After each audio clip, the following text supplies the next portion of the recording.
Hey everyone, I'm curious. Where are you all tuning in from? It would be great to hear a bit about the different places our community is connecting from around the world. Share where you're watching from and maybe a fun fact about your local area. I'm always excited to learn more about the amazing people who support us. Can't wait to hear your stories. Best regards. The old hunting cabin had seen better days, but it was a fine place for a weekend getaway. Nestled deep within the remote forests of Maine, it was a refuge from my otherwise chaotic life. My name is Elwood Thorne, and let's just say I've had my share of hardships. But today was supposed to be different. Today I was out here to unwind, to hunt, and maybe, just maybe, to find a little peace. The forest was dense, the kind of place where you could get lost if you weren't careful. I had my old hunting rifle slung over my shoulder, a trusty companion on many hunts, though it was more a comfort than a necessity. The air was crisp, and the sounds of nature were a soothing backdrop to my thoughts. I set out at dawn, the sun just beginning to peek over the horizon. The trail was familiar, worn down by years of use, and my boots crunched the underbrush with a satisfying rhythm. It wasn't long before I came across a set of tracks, deer most likely and fresh. I followed them deeper into the woods, the anticipation of the hunt quickening my pulse. Hours passed without incident. I paused for a break, leaning against an old oak tree, and took a swig from my canteen. That's when I heard it, a rustling in the underbrush, faint but distinct. I tightened my grip on the rifle and slowly moved toward the sound, my senses on high alert. As I pushed through the thick foliage, I found the source of the noise. It was a clearing, and in the middle stood an enormous buck, its antlers stretching wide, a perfect trophy. I raised my rifle, steadying my aim, but something stopped me from pulling the trigger. A feeling, a sense that something was off. The forest had gone unnaturally quiet, the kind of silence that prickles the skin. Then without warning, the buck bolted, disappearing into the trees. I lowered my rifle, frustrated and confused. That's when I saw it, a shape, large and hunched, moving swiftly through the trees. It was no animal I recognized, and it moved with an unsettling grace. I followed, my curiosity piqued and my caution thrown to the wind. The creature led me on a wild chase, deeper and deeper into the forest, far beyond the trails I knew. The trees closed in around me, their branches like skeletal hands, and the light began to fade. As darkness fell, I realized my mistake. I was lost. The creature was nowhere to be seen, and the forest around me had taken on a sinister edge. Every sound, every shadow seemed to hold a threat. I tried to retrace my steps, but the forest was a labyrinth, and I was hopelessly turned around. Night fell, and with it came a deep and impenetrable darkness. My flashlight flickered as I navigated the unfamiliar terrain, my rifle feeling heavier with each step. The sounds of the forest seemed amplified in the dark. The snap of a twig, the rustle of leaves, and the distant eerie calls of nocturnal creatures. Then I heard it again, the rustling, but closer this time.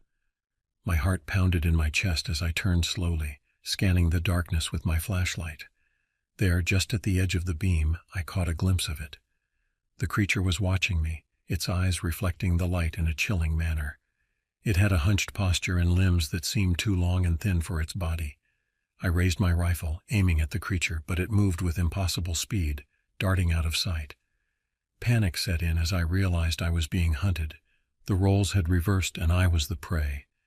I stumbled through the forest, my mind racing, trying to find a way out, but the creature was relentless, always a step ahead, always watching. Hours passed in a blur of fear and confusion. I fired my rifle several times, but each shot was met with silence, the creature eluding me at every turn. I was exhausted, my legs heavy, my mind fogged with fear. Finally, I stumbled into another clearing and collapsed against a tree, my breath coming in ragged gasps. That's when I saw it, standing at the edge of the clearing, illuminated by the moonlight. The creature was grotesque, its skin pale and mottled, its limbs unnaturally long and ending in claws that glinted menacingly. It had no discernible features, just a mass of shifting shadows and darkness. I raised my rifle one last time, my hands trembling. The creature moved closer, and I knew this was the end. I fired, the shot echoing through the forest, and the creature let out a chilling screech. It staggered, and for a moment I thought I had killed it. But then it recovered, moving toward me with a renewed fury. I scrambled to my feet, dropping the rifle in my haste, and ran. I ran like I had never run before, my lungs burning, my legs numb. The creature was right behind me, its breath hot on my neck, its claws reaching for me. I burst through the trees back onto a trail and saw the lights of the cabin ahead. I threw myself through the door, slamming it shut behind me and bolting it. I could hear the creature outside, its claws scratching at the wood, its screeches filling the night.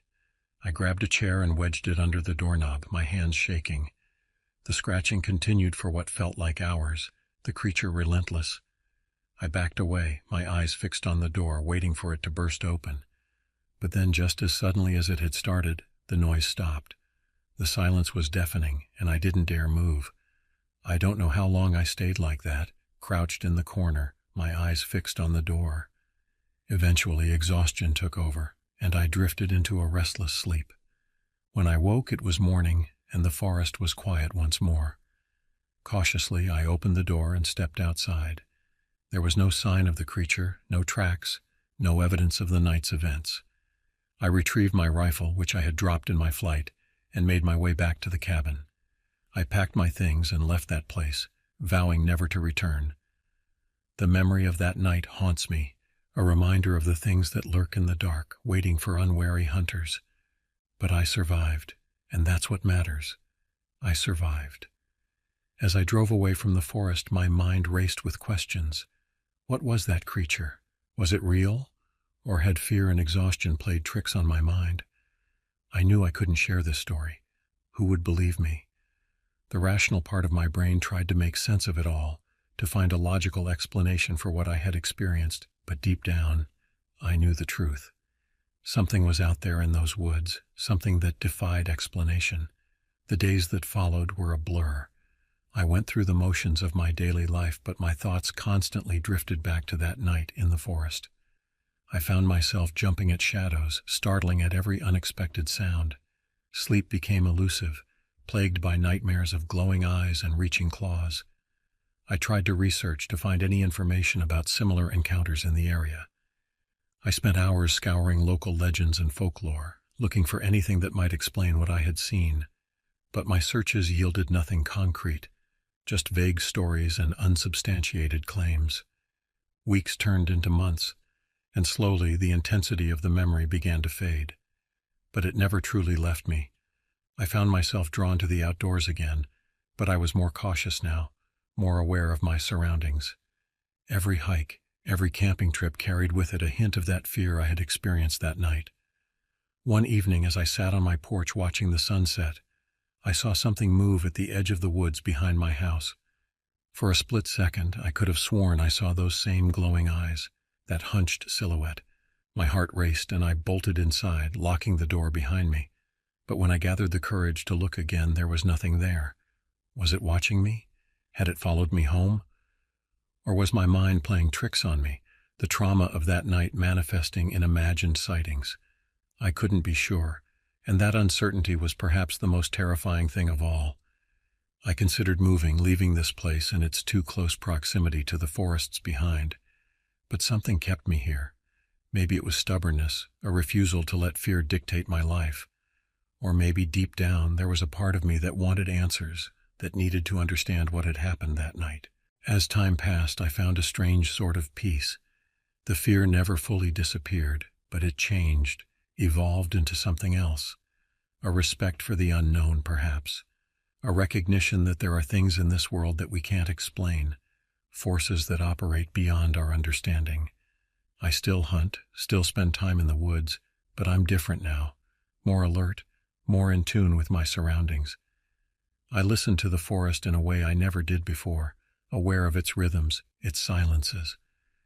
And sometimes when the wind is right and the shadows grow long, I can almost feel it out there, watching, waiting. I don't know if I'll ever encounter that creature again. Part of me hopes I won't, while another part almost wishes for it, if only to prove to myself that it wasn't all in my head. But one thing is certain, I'll never forget that night, the night when I learned that sometimes the hunter can become the hunted. As I sit here now, writing this account, I can't help but wonder if sharing this story is wise. Will it bring unwanted attention? Will it put others in danger if they go looking for what I encountered? Or will it serve as a warning, a cautionary tale for those who venture into the deep woods? I don't have the answers. All I know is that my experience changed me, altered the way I see the world and my place in it.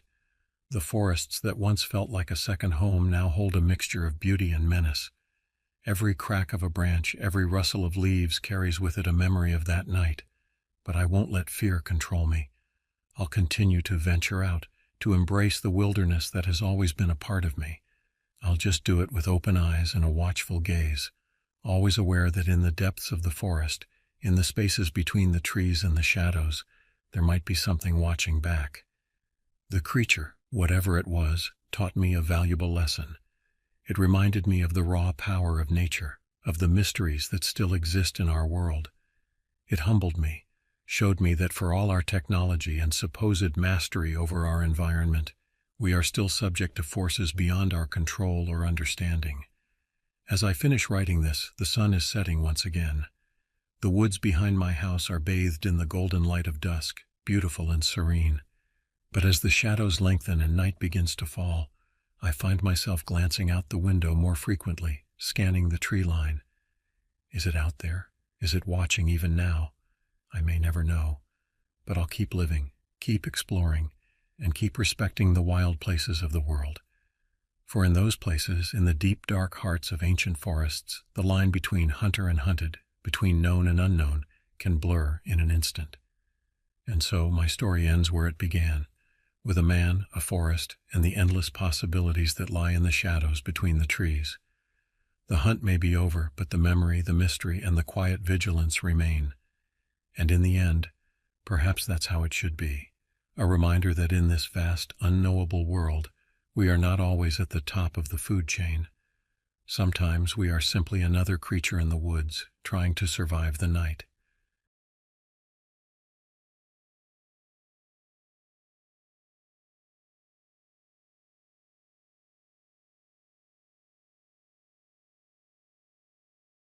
It was supposed to be just another weekend getaway.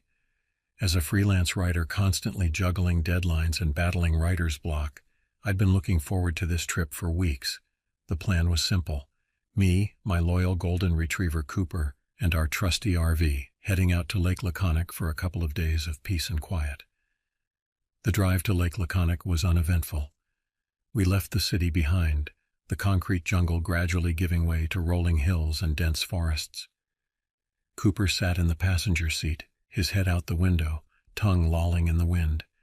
His excitement was contagious, and I found myself grinning as we wound our way along the narrow country roads. As we approached the lake, the sun was already dipping low on the horizon, painting the sky in brilliant hues of orange and pink. The lake itself was a mirror, reflecting the sky's vibrant colors and the silhouettes of the surrounding pines. It was breathtaking, and for a moment I forgot all about my writing woes and looming deadlines. I found a secluded spot to park the RV, about 50 yards from the shoreline. It was perfect, close enough to the water for easy access, but far enough back to give us some privacy. As I set up our campsite, I noticed an old pickup truck parked about 100 yards away, partially hidden by a cluster of trees. The truck looked like it had seen better days. Its once red paint was now a patchwork of rust and faded color, and the tires seemed to be slowly sinking into the soft earth. It struck me as odd, but I shrugged it off. Probably belonged to some old-timer who used the lake as his private fishing spot. With the RV parked and leveled, I set up my folding chair by the water's edge. Cooper sprawled out beside me, his tail thumping contentedly against the ground. I cracked open a cold beer from the cooler and took a long, satisfying swig. The stress of the city seemed to melt away with each passing moment. As darkness fell, I lit a small campfire and roasted some hot dogs for dinner. Cooper got his share too, of course. The night was quiet, almost unnaturally so. No crickets chirping, no frogs croaking, just the occasional pop and crackle from the fire. It should have been peaceful, but something about the silence made the hair on the back of my neck stand up. After dinner, I decided to take a walk around the area, partly to work off the hot dogs and partly to shake off the unease that had settled over me. I grabbed my flashlight and set off along the lake shore with Cooper trotting along beside me. The moon was nearly full, casting an eerie glow over the landscape. Long shadows stretched across the ground, and the trees on the far side of the lake looked like dark sentinels standing guard. As we walked, I noticed something strange, fresh footprints in the mud near the water's edge. Curiosity got the better of me, and I followed the trail. It led away from the lake and towards the old pickup truck I'd noticed earlier. As we got closer, I saw a faint light coming from inside the truck's cab. My heart began to race. Someone was in there. I crept closer, trying to stay quiet. Cooper, sensing my tension, remained silent at my side. When I reached the truck, I peered through the cracked rear window. What I saw made my blood run cold. A man was hunched over in the back seat, surrounded by piles of ratty clothes and empty food cans. He was muttering to himself, his hands moving frantically as if searching for something. In the dim light of a battery-powered lantern, I could see that his clothes were torn and filthy, his hair a matted mess. I backed away slowly, not wanting to alert him to my presence. But as I turned to leave, I heard his mutterings more clearly. The words were still indistinct, but the tone sent shivers down my spine. It was a mix of fear and anger, punctuated by what sounded like quiet sobs. Cooper and I hurried back to the RV. Once inside, I locked the door and pulled down all the shades. My mind was racing. Who was that man? Why was he living in that old truck? Was he dangerous? I turned on the small TV, hoping the noise would drown out my thoughts and calm my nerves. Hours passed, and I found myself drifting off to sleep despite my unease. But just as I was about to succumb to exhaustion, a sound jolted me awake. A soft, hesitant knock on the RV door. My heart leaped into my throat. Cooper was instantly alert, his ears perked and a low growl rumbling in his chest. I grabbed the heavy-duty flashlight I kept by the bed. It could serve as a weapon if needed, and approached the door cautiously. "Who's there?" I called out, trying to keep my voice steady. No response came, just another knock, more insistent this time.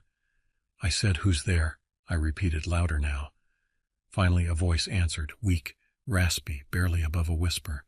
"Please, help me." I hesitated, my hand on the door handle.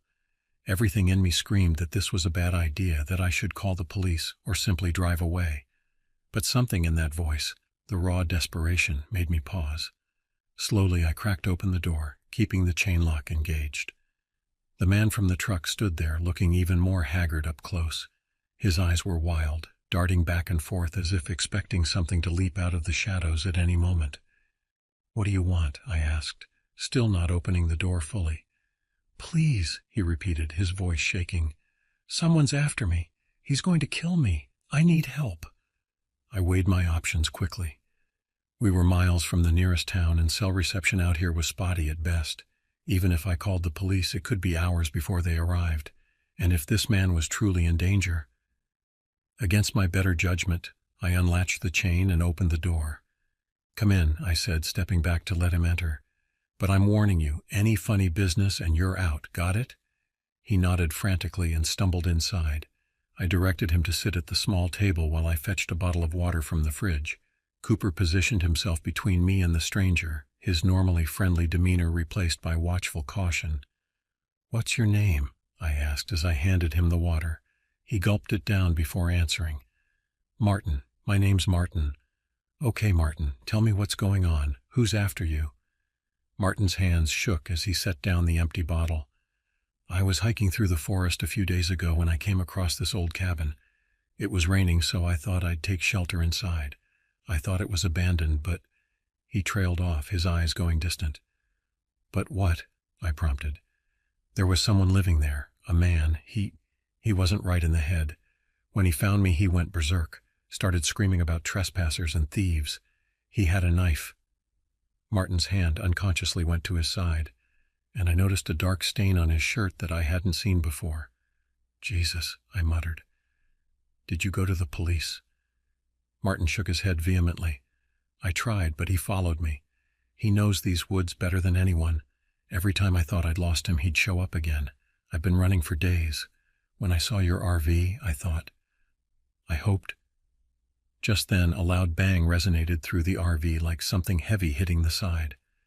Cooper erupted into furious barking, and I felt my heart skip a beat.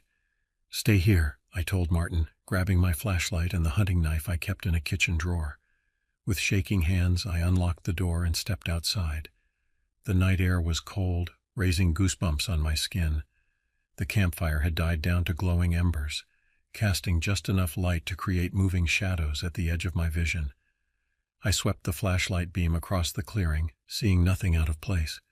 I was about to head back inside when a low, menacing voice spoke from the darkness. "Where is he?" I spun around, my heart pounding so hard I could hear it in my ears. A figure stood at the edge of the clearing, a man, tall and powerfully built. His face was hidden in the shadow of a hood, but I could see the glint of moonlight on the blade of a knife in his hand. "Get out of here," I shouted, trying to sound braver than I felt. "Leave us alone." The man took a step forward. "Give me the little rat and I'll go. Otherwise—" He left the threat hanging in the air. I knew in that moment that there was no reasoning with this man.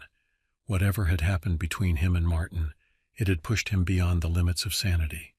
I had to protect myself and the terrified man in my RV. I backed towards the door, keeping the flashlight trained on the intruder. Just as my hand found the handle, the man lunged forward with surprising speed. His knife slashed through the air where I had been standing a second before. Instinct took over. I swung the heavy flashlight with all my might, connecting with the side of his head. He staggered back, momentarily stunned. I used that precious moment to dive into the RV, slamming and locking the door behind me. "We need to get out of here now," I yelled to Martin, who was cowering in the corner. I jumped into the driver's seat and turned the key. The engine roared to life just as the man outside began pounding on the door, trying to force his way in. I threw the RV into drive and stomped on the gas.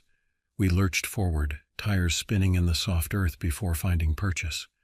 The attackers' enraged shouts faded as we sped away from the campsite, deeper into the forest on the narrow access road. For what felt like hours, we drove through the night. Every shadow seemed to hide a threat, every bend in the road a potential ambush. Martin sat silently in the passenger seat, jumping at every noise. Cooper paced restlessly in the back, still on high alert. Finally, we emerged from the forest and found ourselves on a main road. I didn't slow down until I saw the lights of a small town in the distance. I pulled into the parking lot of a 24-hour diner, the bright fluorescent lights a stark contrast to the darkness we'd just escaped. "Wait here," I told Martin. I went inside, explained the situation to the startled waitress, and used the phone to call 911. Within minutes, 2 police cruisers pulled into the parking lot, lights flashing. I recounted the whole story to the officers, the footprints by the lake, the man in the truck, the attack at the RV. They took Martin into custody, assuring me they would get him the medical and psychological help he clearly needed. As I watched them drive away, I felt a mixture of relief and lingering fear. The ordeal was over, but I couldn't shake the feeling that it wasn't truly finished. The attacker's face, hidden by that hood, haunted my thoughts. He was still out there somewhere in those dark woods, waiting. I spent the rest of the night in the RV, parked under the bright lights of the diner. Sleep was impossible. Every sound made me jump. Every shadow seemed to move. Cooper stayed by my side, a constant, comforting presence. As the first light of dawn broke through the darkness, I made a decision. I couldn't go back to my normal life, not yet. The shadow of that night loomed too large. I needed time to process, to heal. I packed up the RV, made sure we had enough supplies, and set off down the highway. I had no destination in mind, just a need to keep moving, to put distance between myself and Lake Laconic. The road stretched out before me, a ribbon of possibility. Maybe, just maybe, I could find peace again. But for now, all I could do was keep driving, keep fighting the memories, and hope that somewhere down this long road I would find the solace I so desperately sought. As the sun rose higher in the sky, painting the world in warm, comforting colors, I allowed myself a small smile. Whatever lay ahead, I knew one thing for certain. This was going to make one hell of a story. The weeks that followed were a blur of motels, diners, and long stretches of open road. Cooper and I traveled aimlessly, zigzagging across the country. Each new town offered a brief respite from the memories, but they always caught up with us eventually. I tried to write about what had happened, thinking it might help exorcise the demons that seemed to follow me. But every time I sat down at my laptop, the words wouldn't come. The cursor blinked mockingly on the blank page, a reminder of my inability to process what I'd been through.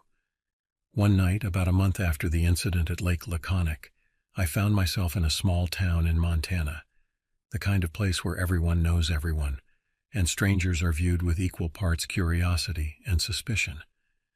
I parked the RV at a campground on the outskirts of town, hoping the mountain air might clear my head. As I sat outside, watching the sunset paint the sky in vibrant oranges and purples, an old man approached. He introduced himself as Frank, a local who'd lived in the area his whole life. We got to talking, and something about his weathered face and kind eyes made me open up. I told him about Lake Laconic, about Martin and the man who'd chased us. Frank listened quietly, nodding occasionally. When I finished, he was silent for a long moment, his eyes distant. "You know," he said finally, "these mountains have their own stories, things that can't be explained. People go missing sometimes, never to be seen again." A chill ran down my spine. "What do you mean?" Frank shrugged. "Just old tales, but sometimes I wonder. Nature has its own rules, its own justice. Maybe what you saw was something like that." I wanted to dismiss his words as the ramblings of an old man, but something in his tone gave me pause. That night I dreamed of dark forests and shadowy figures, of justice dispensed by ancient, unknowable forces. The next morning I woke with a sense of purpose I hadn't felt in weeks. I needed to go back to Lake Laconic, not to confront what had happened, but to understand it, to find some kind of closure. The drive back took 3 days. With each mile, the knot in my stomach grew tighter. Cooper seemed to sense my unease, staying close by my side whenever we stopped. As we neared the lake, I half expected to see police cordons or some sign of an ongoing investigation. But there was nothing. The forest looked the same as it had that fateful night, peaceful and indifferent to the drama that had unfolded beneath its canopy. I parked the RV in the same spot as before, the wheel ruts from our hasty escape still visible in the soft earth. The old pickup truck was gone, as was any trace of Martin or his pursuer. With Cooper at my side, I ventured into the woods, following the path I remembered Martin describing. It took hours of searching, but eventually I found it, the cabin. It was a dilapidated structure, barely standing. The windows were boarded up, the door hanging off its hinges. It looked like it hadn't been lived in for years, certainly not recently. As I approached, a sense of wrongness washed over me. This place didn't fit with Martin's story. There were no signs of recent habitation, no evidence of the struggle he'd described. I pushed open the door, wincing at the loud creak of rusted hinges. The interior was dark and musty, filled with years of accumulated debris. Dust lay thick on every surface, undisturbed. Cooper whined softly, pressing against my leg. He didn't like this place any more than I did. As my eyes adjusted to the gloom, I noticed something scratched into the far wall. Moving closer, I saw it was a series of tally marks, hundreds of them, grouped in sets of 5. Below them, barely legible, were the words, "Days since last visitor." My blood ran cold. What did it mean? Who had been keeping count, and of what? I stumbled back out of the cabin, gasping for fresh air. None of this made sense. Martin's story, the attack at the RV, this abandoned cabin with its cryptic message. How did it all fit together? As the sun began to set, I knew I couldn't stay here. Whatever had happened, whatever was still happening, it was beyond my understanding. I returned to the RV, my mind reeling. That night, as I lay in bed, unable to sleep, I heard something moving outside. Soft footsteps, barely audible, circling the RV. Cooper's ears perked up, a low growl rumbling in his chest. I held my breath, straining to listen. The footsteps stopped right outside my window. I could hear ragged breathing, like someone trying to catch their breath after a long run. Then, a voice, low and gravelly, barely above a whisper. "I know you're in there. You shouldn't have come back." My heart pounded in my chest. It was him, the man who had chased us that night. I reached for my phone, ready to call for help, but the screen showed no signal. Of course, we were miles from the nearest cell tower. "What do you want?" I called out, trying to keep my voice steady. There was a long pause before he answered. "The truth. You need to know the truth." Against my better judgment, I moved to the RV door. Cooper whined softly, sensing my fear. I patted his head reassuringly, though I felt anything but reassured myself. Taking a deep breath, I opened the door. The man stood there, his face hidden in the shadows of a hood just like before, but this time there was no knife in his hand. "Who are you?" I asked. He pulled back his hood, revealing a face weathered by time and hardship. His eyes, though, were clear and sharp. "My name is Robert. I'm the caretaker of these woods." "Caretaker? What does that mean?" Robert sighed heavily. "It's a long story, one that goes back generations. But you deserve to know after what you've been through." He told me a tale that seemed impossible, yet explained so much. The woods around Lake Laconic were old, older than any human settlement in the area. They had a power, a consciousness of sorts, and sometimes that power acted to protect itself. "The cabin you found," Robert explained, "it's a trap. A lure for those who would harm the forest, poachers, arsonists, anyone with ill intent. They're drawn to it, thinking they found an easy target. But once they enter—" He trailed off, his eyes distant. "The forest judges them. Those found wanting never leave. Those who pass the test become its guardians, like me." "And Martin?" I asked, thinking of the terrified man I'd tried to help. Robert's expression darkened. "A poacher. He came to these woods to hunt illegally, to take more than his share. The forest dealt with him." I felt a chill run down my spine. "What do you mean, dealt with him?" "The Martin you met wasn't real. He was a manifestation, a tool used by the forest to test you, to see if you would help someone in need, even at risk to yourself." My mind reeled. It seemed impossible, yet it explained the inconsistencies in Martin's story, the abandoned cabin, everything. "So why are you telling me all this?" I asked. Robert smiled sadly. "Because you passed the test. You showed compassion, bravery. The forest has chosen you." I shook my head, backing away. No, I can't. I have a life, a career. I can't stay here." "You don't have to, not yet," Robert said. "But one day when you're ready, these woods will call to you, and you'll understand your purpose." With that, he turned and walked away, disappearing into the darkness of the forest. I spent the rest of the night wide awake, trying to process everything I'd learned. As the first light of dawn broke through the trees, I made a decision. I started the RV and drove away from Lake Laconic, away from the mysterious woods and their ancient power.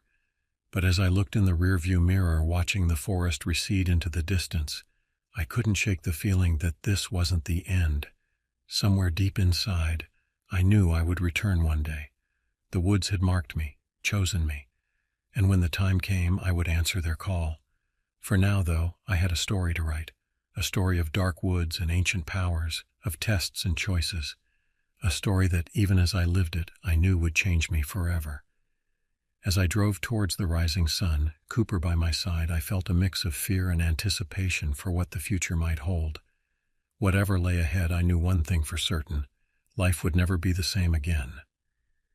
In the months that followed my encounter at Lake Laconic, I tried to return to my normal life. I threw myself into my writing, using the experience as inspiration for a new novel. The words flowed easily now, as if the forest had unlocked something within me. My agent was thrilled, calling it my best work yet. But even as my career flourished, I couldn't shake the memory of Robert's words.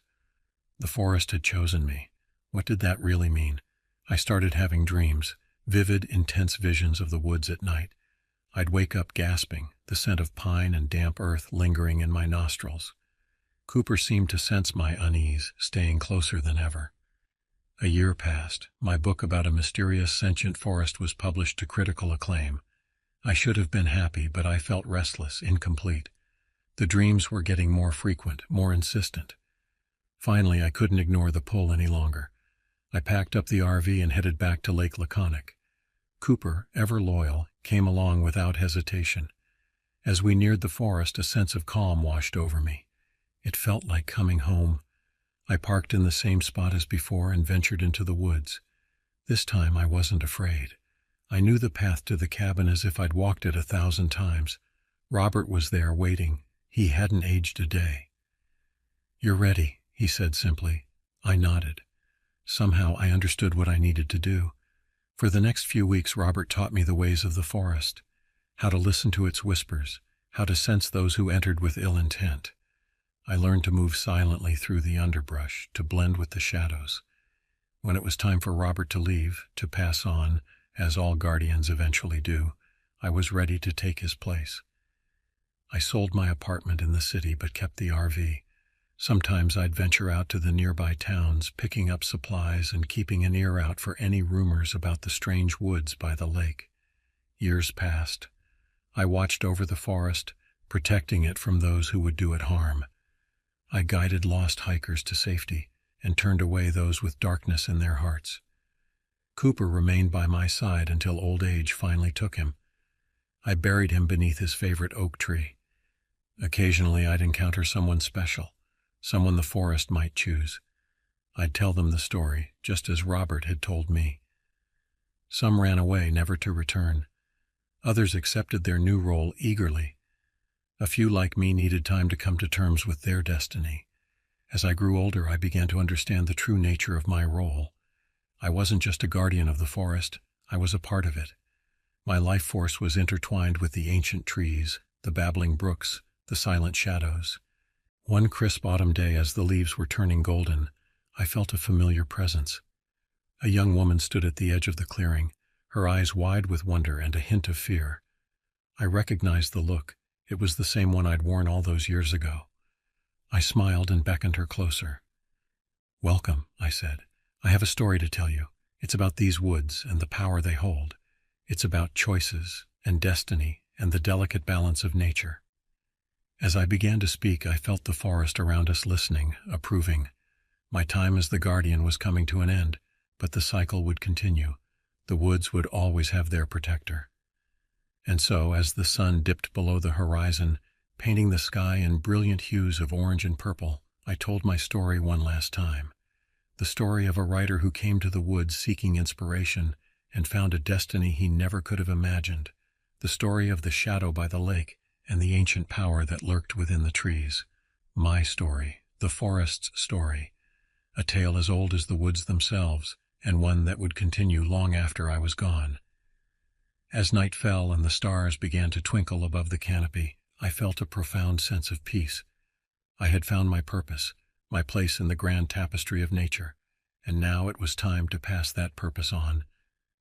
The young woman listened intently, her eyes growing wider with each word. As I finished, she looked at me with a mixture of awe and understanding. "What happens now?" she asked softly. I smiled, feeling the energy of the forest flowing through me one last time. "Now," I said, "your story begins." With those words, I felt my consciousness expanding, merging with the trees, the earth, the very air around us. My physical form faded away, but I wasn't gone. I had become one with the forest, an eternal guardian spirit watching over these ancient woods. And as my essence settled into its new form, I watched the young woman take her first steps as the new human guardian of Lake Laconic. The cycle continued, as it always had, and always would.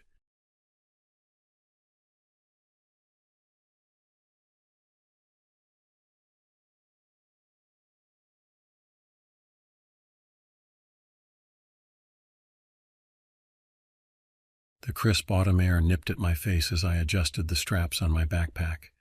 The weight of my rifle, a familiar comfort, rested against my shoulder. I took a deep breath, inhaling the scent of pine and damp earth. This hunting trip was supposed to be a respite from the chaos of city life, a chance to reconnect with nature and clear my head. Little did I know that the events about to unfold would change my life forever. My longtime hunting partner and best friend, Frank, stood beside me, his weathered face creased with anticipation. We'd been planning this trip for months, eagerly awaiting the start of deer hunting season. The Appalachian Mountains stretched out before us, a vast expanse of wilderness that promised both adventure and solitude. "Ready to head out?" Frank asked, his voice gruff but tinged with excitement. I nodded, double-checking my gear one last time. "Let's do this." We set off down the trail, our boots crunching on the fallen leaves. The forest was alive with the sounds of nature, birds calling to each other, squirrels scampering through the underbrush, and the gentle rustle of wind through the trees. As we hiked deeper into the woods, the noise of civilization faded away, replaced by the rhythmic sound of our breathing and the occasional snap of a twig underfoot. After a few hours of hiking, we reached our usual campsite by a crystal-clear creek. The babbling water provided a soothing backdrop as we set up our tents and gathered firewood. As the sun began to dip below the tree line, we sat around the crackling campfire, cracking open a couple of beers and falling into our familiar routine of sharing stories and jokes. However, something felt off about Frank. He seemed distracted, his eyes constantly darting to the shadowy woods around us. When I asked him what was wrong, he hesitated before speaking. "I saw something strange last time I was out here alone," he said, his voice low. "Some tracks I couldn't identify and a noise. Man, I've never heard anything like it before." I raised an eyebrow, taking a swig of my beer. "Come on, Frank, you trying to scare me with some campfire tales?" He shook his head, his expression serious. "I'm not joking around. There was something out there, something big." I wanted to brush off his concerns, but the gravity in his voice gave me pause. Frank wasn't one for tall tales or exaggeration. If he said he saw something, I had to believe him. "Well," I said, trying to lighten the mood, "whatever it was, I'm sure it's no match for two experienced hunters like us." Frank nodded, but I could tell he wasn't entirely convinced. We turned in early that night, planning to get an early start the next morning. As dawn broke, we ate a quick breakfast of instant oatmeal and strong coffee before heading out. The plan was to split up to cover more ground, as we usually did. I took the west trail while Frank headed east, agreeing to meet back at camp by sundown. The forest was peaceful in the early morning light. Shafts of sunlight filtered through the canopy, illuminating patches of mist that hung in the air. I moved slowly, carefully placing each step to minimize noise. Hours passed without any sign of deer, but I didn't mind. Being out in nature, away from the constant buzz of phones and traffic, was reward enough. It was around midday when I noticed something odd. The forest had gone completely silent. No birds chirping, no rustling in the underbrush. Just an eerie, unnatural stillness that made the hair on the back of my neck stand up. That's when I saw them. Tracks unlike anything I'd ever encountered before. The footprints were massive, easily twice the size of my hand. They were deeply imprinted in the soft earth, suggesting whatever made them was incredibly heavy. But it wasn't just the size that was disturbing.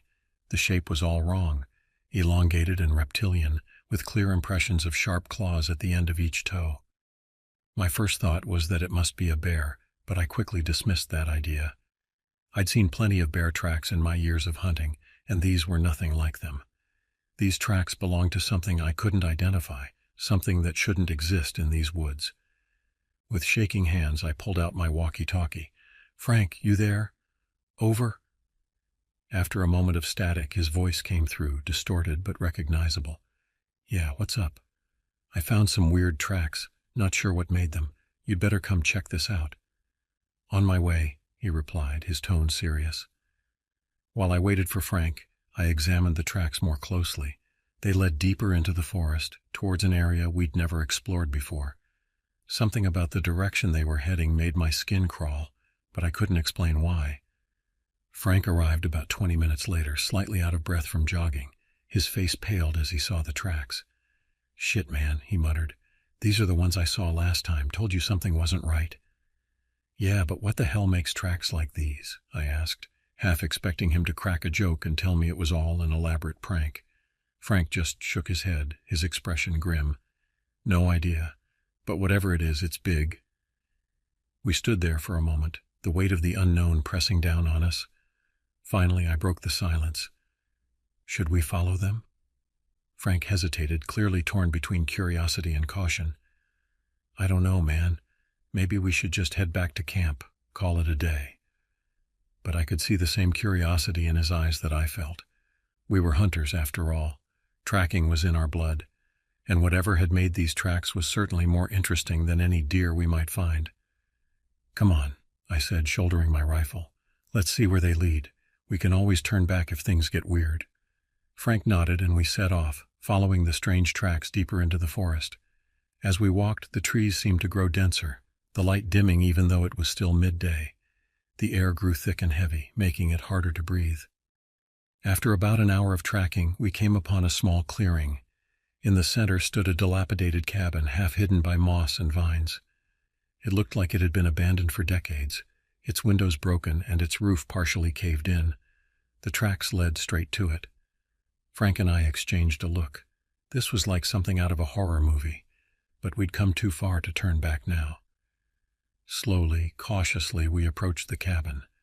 The door creaked ominously as we pushed it open, revealing a dark, musty interior. The cabin was a mess inside. Broken furniture was scattered about, and thick layers of dust covered every surface. But what caught our attention were the marks on the walls, deep gouges that looked like they'd been made by massive claws. And they looked fresh.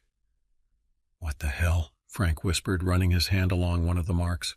Before I could respond, we heard it. A low, guttural noise coming from the back of the cabin. It was unlike anything I'd ever heard before, a cross between a growl and a hiss that made my blood run cold. Our instincts screamed at us to run, but our legs seemed to move of their own accord, carrying us towards the source of the sound.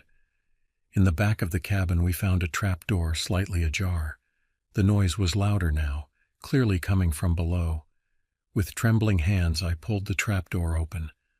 A wave of foul air hit us, smelling of decay and something else, something alien and wrong. Steep stairs led down into darkness. "We should go," Frank said, his voice barely above a whisper. "This isn't right." But curiosity and adrenaline had taken hold of me. I pulled out my flashlight and started down the stairs, Frank reluctantly following behind. The cellar was pitch black, the beam of our flashlights barely penetrating the gloom. The air was damp and rank, making me gag. We swept our lights across the room, and that's when we saw it. In the far corner, hunched over something I couldn't identify, was a creature unlike anything I'd ever seen or imagined. It was massive, easily 7 or 8 feet tall, even in its crouched position. Its body was a grotesque mix of scales and fur, with limbs that seemed too long and jointed in all the wrong places. As our lights fell on it, it turned its head towards us, revealing a face that would haunt my nightmares for years to come. Its eyes glinted in the flashlight beam, reflecting an intelligence that was terrifyingly alien. For a moment we all froze. Frank and I in horror, the creature in what seemed like surprise. Then it let out a shriek that pierced the silence like a physical force, shaking dust from the ceiling and making my ears ring. Frank reacted first, raising his rifle and firing. The shot was deafening in the confined space, but it seemed to barely faze the creature. It lunged at us with incredible speed, covering the distance in a single bound. I fired too, the recoil of my rifle slamming into my shoulder. But it was like trying to stop a freight train with a BB gun. The creature slammed into Frank, its claws ripping through his hunting jacket like it was made of tissue paper. Frank's scream of pain snapped me out of my shock. I emptied my rifle into the creature, the muzzle flashes lighting up the cellar in strobe-like bursts. The beast roared, a sound that shook the very foundations of the cabin, but it finally collapsed, twitching and then lying still. I rushed to Frank, who was on the ground, blood pooling around him. His chest was a mess of deep gashes, and his breathing was labored and wet-sounding. I tried to stop the bleeding, pressing my hands against the wounds, but it was like trying to hold back a flood with my bare hands. "Get out of here," Frank gasped, his eyes filled with pain and something else, a desperate urgency. "Before more of them." I didn't want to leave him, but I knew he was right. Whatever that thing was, there could be more, and I was out of ammo, with no way to defend myself if another one showed up. With a heavy heart, I grabbed Frank's walkie-talkie and ran out of the cabin, my legs pumping with a strength born of pure terror. I didn't stop until I reached our campsite, lungs burning and legs shaking. With trembling hands, I called for help on the walkie-talkie, barely able to form coherent sentences as I tried to explain what had happened. The response team arrived hours later, finding me in a state of shock, still covered in Frank's blood. They retrieved Frank's body and the creature, but the official report was a cover-up. They called it a bear attack, dismissing my frantic attempts to explain what I'd seen. The creature's body mysteriously disappeared, and I was told in no uncertain terms to keep quiet about what had really happened. The aftermath was a blur of questioning, debriefing, and thinly veiled threats. I left the mountains as soon as I was allowed, vowing never to return. But the memories of that day haunted me, creeping into my dreams and making me jump at every shadow. Months passed, and I tried to move on with my life. but I couldn't shake the feeling that there was more to the story, that the truth was being hidden. I started researching, digging into old newspaper archives and folklore from the area. What I found chilled me to the bone. There were stories, going back decades, of strange sightings in those mountains, accounts of missing hikers and hunters, of unexplained noises in the night, of tracks that didn't match any known animal. Most were dismissed as tall tales or the overactive imaginations of isolated mountain folk. But I knew better.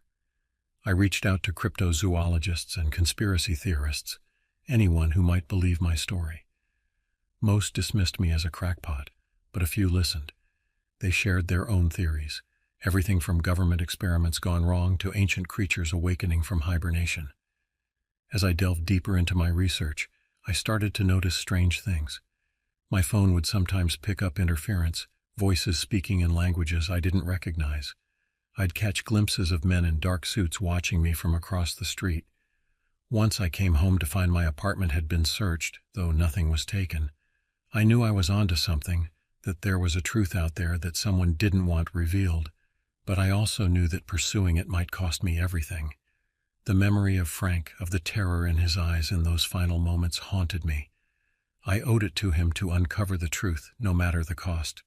So I continued my research, always looking over my shoulder, always wondering if today would be the day they came for me.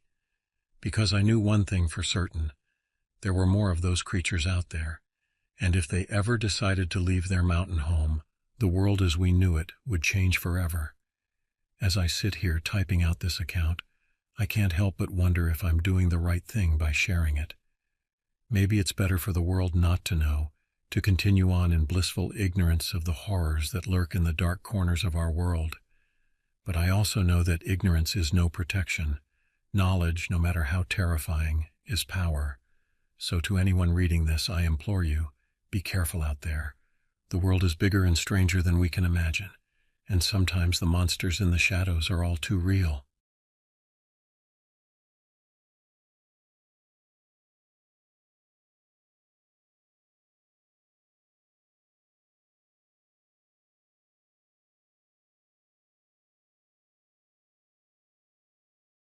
The crisp autumn air bit at my face as I stepped out of my truck, the gravel crunching under my boots. The pre-dawn light cast long shadows across the parking area, barely illuminating the trailhead sign that marked the beginning of my journey into the Appalachian wilderness. I shouldered my pack, its familiar weight a comfort against the eerie stillness of the morning. My name's John, and I've been hunting these mountains for over 2 decades. There's something about the solitude, the challenge, and the connection to nature that keeps drawing me back year after year. But this trip was different. I couldn't shake the feeling that something was off, a nagging sensation in the pit of my stomach that I couldn't quite place. I checked my rifle one last time, more out of habit than necessity. It was a Remington 700, a reliable bolt action that had served me well on countless hunts. The scope was clean, the action smooth. Satisfied, I started down the trail, my footsteps muffled by the carpet of fallen leaves. The forest was quiet, too quiet. Usually the woods would be alive with the sounds of birds greeting the dawn, small animals scurrying through the underbrush. But today there was nothing but the soft whisper of wind through the trees and the occasional crack of a branch under my feet. As I hiked deeper into the wilderness, my mind wandered to the conversations I'd had with the locals in town the night before. I'd stopped at the Rusty Nail, a small dive bar that catered to hunters and hikers passing through. The bartender, an old-timer named Bill, had given me a strange look when I mentioned where I was planning to hunt. "You might want to reconsider that area," he'd said, his voice low and gravelly. "There's been some strange happenings up there lately." I'd laughed it off at the time, chalking it up to small-town superstition. But now, as I made my way through the silent forest, his words echoed in my mind. The sun had fully risen by the time I reached my usual hunting spot, a small clearing overlooking a steep ravine. It was the perfect vantage point, offering a clear view of the game trails below. I settled in, my back against a sturdy oak, and prepared for the long wait that was part and parcel of hunting. Hours passed with no sign of deer or any other game. The forest remained unnaturally still, as if holding its breath. By midday, I decided to change tactics. If the game wasn't coming to me, I'd go to it. I packed up my gear and set off along one of the lesser-used trails, my eyes scanning the ground for tracks. It was late afternoon when I finally found what I was looking for: fresh deer tracks, heading east towards a small stream I knew ran through the area. Excitement coursed through me as I began to follow the trail, my earlier unease forgotten in the thrill of the hunt. The tracks led me deeper into the forest than I'd ever been before. The trees grew denser, the underbrush thicker. I had to move slowly to avoid making noise, each step carefully placed. The light was fading fast, filtering through the canopy in dappled patterns that played tricks on my eyes. That's when I saw it. A flash of movement in the shadows ahead. I froze, my rifle halfway to my shoulder. But it wasn't a deer that stepped into view. What I saw made my blood run cold. It stood on two legs, towering at least 8 feet tall. Its body was covered in matted fur, dark and coarse. But it was the face that truly terrified me. It was almost human, with deep-set eyes that seemed to glow with an inner light. The mouth was filled with razor-sharp teeth, bared in a snarl that sent shivers down my spine. For a moment we stood there, locked in a silent standoff. Then, with a speed that belied its size, the creature charged. I didn't think, I just reacted. My rifle came up, the crack of the shot echoing through the trees. The bullet struck the creature in the shoulder, but it barely slowed. I fired again and again, but it kept coming. Panic took over. I turned and ran, crashing through the underbrush with no thought for stealth or direction. Behind me I could hear the creature's heavy footfalls, its labored breathing. Branches whipped at my face, roots threatened to trip me. But fear drove me on. I don't know how long I ran. It could have been minutes or hours. My lungs burned, my legs ached, but I dared not stop. Eventually I burst out of the tree line onto a logging road. My truck was nowhere in sight. I'd run in the wrong direction. The sound of pursuit had faded, but I knew I couldn't stay on the open road. I plunged back into the forest on the other side, my mind racing. I needed to find shelter, somewhere to catch my breath and figure out my next move. As if in answer to my desperate thoughts, I spotted a small cabin ahead, half hidden by the trees. It looked abandoned, its windows dark and empty. Without hesitation, I made for the door, praying it wasn't locked. The old wood groaned as I pushed it open, revealing a Spartan interior. A small bed, a table with a single chair, and a pot-bellied stove in the corner. I closed the door behind me, sliding the rusty bolt into place. It wouldn't hold against the creature if it found me, but it was better than nothing. I collapsed onto the bed, my breath coming in ragged gasps. As the adrenaline faded, the reality of my situation began to sink in. I was lost in the wilderness, being hunted by something that shouldn't exist. My rifle was gone, lost somewhere in my mad dash through the forest. I had no food, no water, and night was falling fast. Outside, the forest had come alive with sound. Owls hooted, small animals rustled in the underbrush. It was as if the creature's presence had silenced the woodland creatures. And now that it was gone, they were making up for lost time. I knew I couldn't stay in the cabin forever, but the thought of venturing out into the darkness with that thing still out there was terrifying. I decided to wait until dawn, hoping against hope that I could find my way back to civilization in the light of day. Sleep was impossible. Every creak of the cabin's old timbers, every rustle outside, had me tensing, expecting the door to burst open at any moment. I sat with my back to the wall, eyes fixed on the entrance, waiting for the long night to end. As the first light of dawn began to filter through the grimy windows, I steeled myself for what lay ahead. I had to get out of these woods, had to warn others about what was out there. With a deep breath, I unbolted the door and stepped out into the cool morning air. The forest looked different in the daylight, less menacing but no less alien. I oriented myself as best I could, picking a direction that I hoped would lead me back to the logging road. Every step was cautious, every sense on high alert for any sign of the creature. It was mid-morning when I finally heard the blessed sound of a vehicle engine. I broke into a run, bursting out onto the logging road just as a battered pickup truck came into view. The driver, an old man in a flannel shirt, looked startled as I flagged him down. "You look like you've seen a ghost, son," he said, as I clambered into the passenger seat, my words tumbling out in a rushed explanation of what had happened. The old man listened in silence, his weathered face unreadable. When I finished, he nodded slowly. "You're not the first to see it," he said, his voice grave. "There's things in these mountains that most folks wouldn't believe. Best you forget about what you saw and don't come back." The ride back to town was silent, each of us lost in our own thoughts. As we pulled into the parking lot where I'd left my truck, the old man turned to me. "Word of advice," he said. "Don't go telling too many people about what you saw. Some things are best left in the shadows." With that, he drove off, leaving me standing there, still shaken and unsure if what I'd experienced was real or some sort of stress-induced hallucination. But the scratches on my arms, the tears in my clothes, they were real enough. I climbed into my truck, my hands shaking as I turned the key. As I drove away from the mountains, I couldn't shake the feeling that I was being watched. In the rearview mirror, the forest loomed dark and forbidding, hiding its secrets from the world. The events of that hunting trip changed me. I couldn't bring myself to return to those mountains, couldn't face the possibility of encountering that creature again. But the experience awakened something in me, a curiosity about the unknown, a need to understand what was out there. In the years that followed, I began to research, to dig into local legends and folklore. I discovered that sightings of strange creatures in the Appalachian wilderness weren't uncommon. Native American legends spoke of powerful spirits that roamed the mountains. Settlers told stories of encounters with beasts that walked like men, but were far from human. I connected with others who had similar experiences, forming a loose network of researchers and witnesses. We shared information, compared notes, and tried to make sense of what we'd seen. Some dismissed us as crackpots or attention seekers, but we knew the truth. There was something out there, something that defied conventional explanation.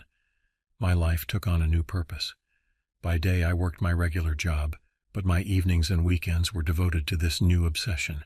I pored over historical records, interviewed witnesses, and even organized expeditions into areas where sightings had been reported. One such expedition led me back to the Appalachians, 5 years after my encounter.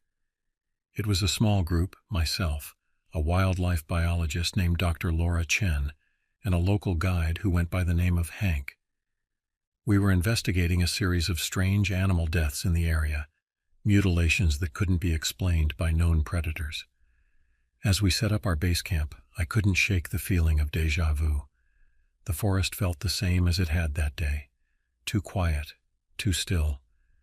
Dr. Chen was skeptical of my story, but professional enough to keep an open mind.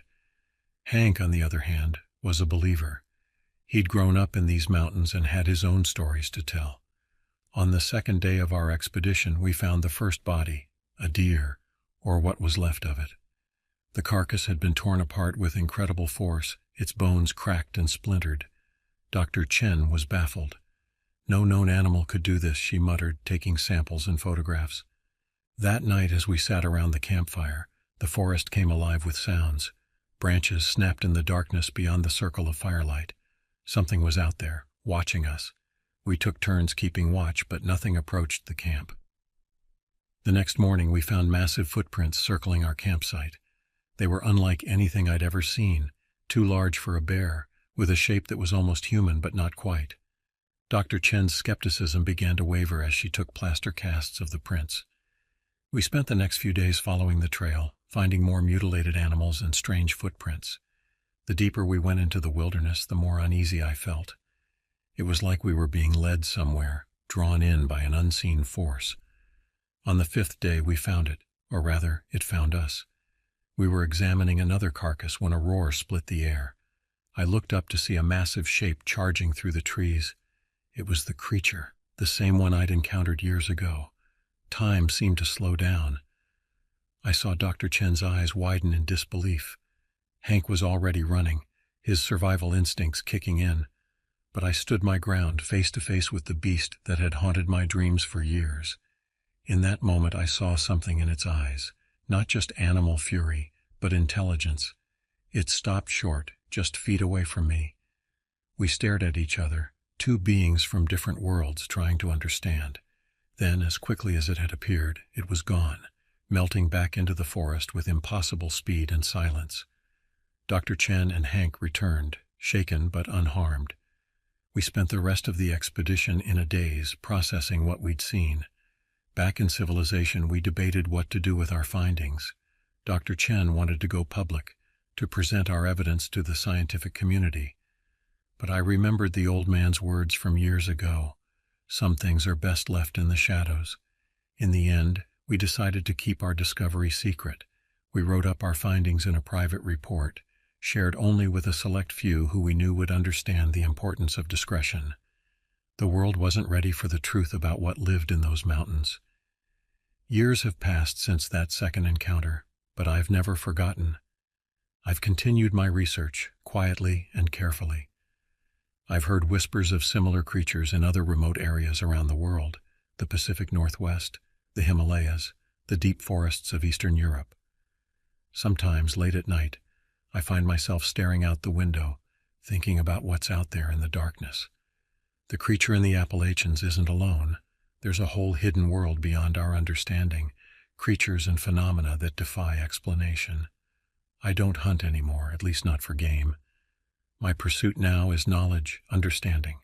I'm driven by the memory of those eyes, so alien yet so intelligent. What are these creatures? Where do they come from? And most importantly, what is our place in a world where such beings exist? I may never have all the answers, but I'll keep searching. Because once you've seen behind the veil, once you know what's really out there, you can never go back to ignorance. The unknown is vast and sometimes terrifying, but it's also wondrous. And in that wonder, I've found a new purpose, a new way of looking at the world and our place in it. As I sit here writing this account, I can't help but wonder what else is out there, waiting to be discovered. What other secrets does the wilderness hold? One thing is certain, the world is far stranger and more mysterious than most people realize. And for those of us who have glimpsed that hidden reality, life will never be the same.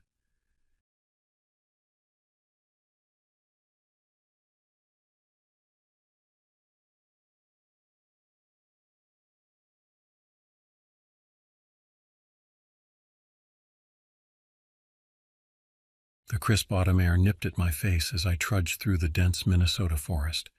The familiar scent of pine and damp earth filled my nostrils, a smell I'd known since childhood. My name's Michael Rainey, born and raised in these parts, and I thought I knew these woods like the back of my hand. But sometimes nature has a way of proving you wrong. It was supposed to be a routine hunting trip, just me and my old friend Silas.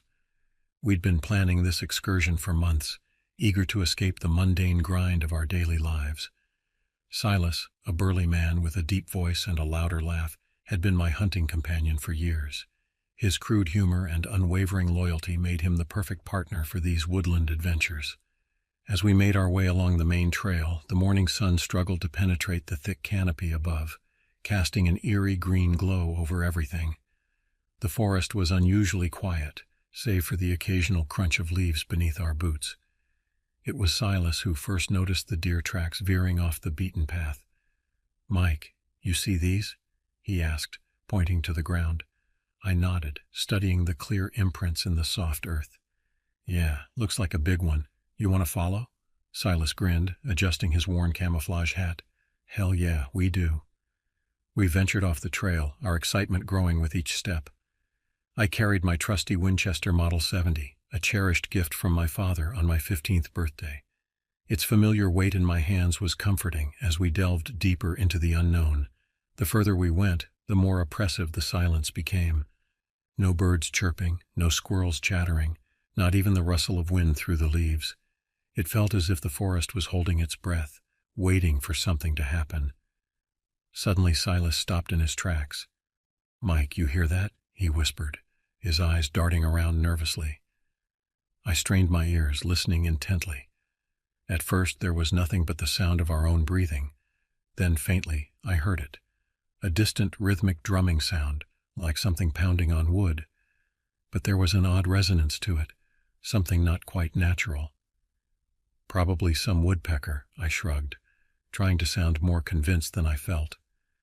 We pressed on, the strange sound growing louder and more erratic with each step. The hairs on the back of my neck stood on end, and I couldn't shake the feeling that we were being watched.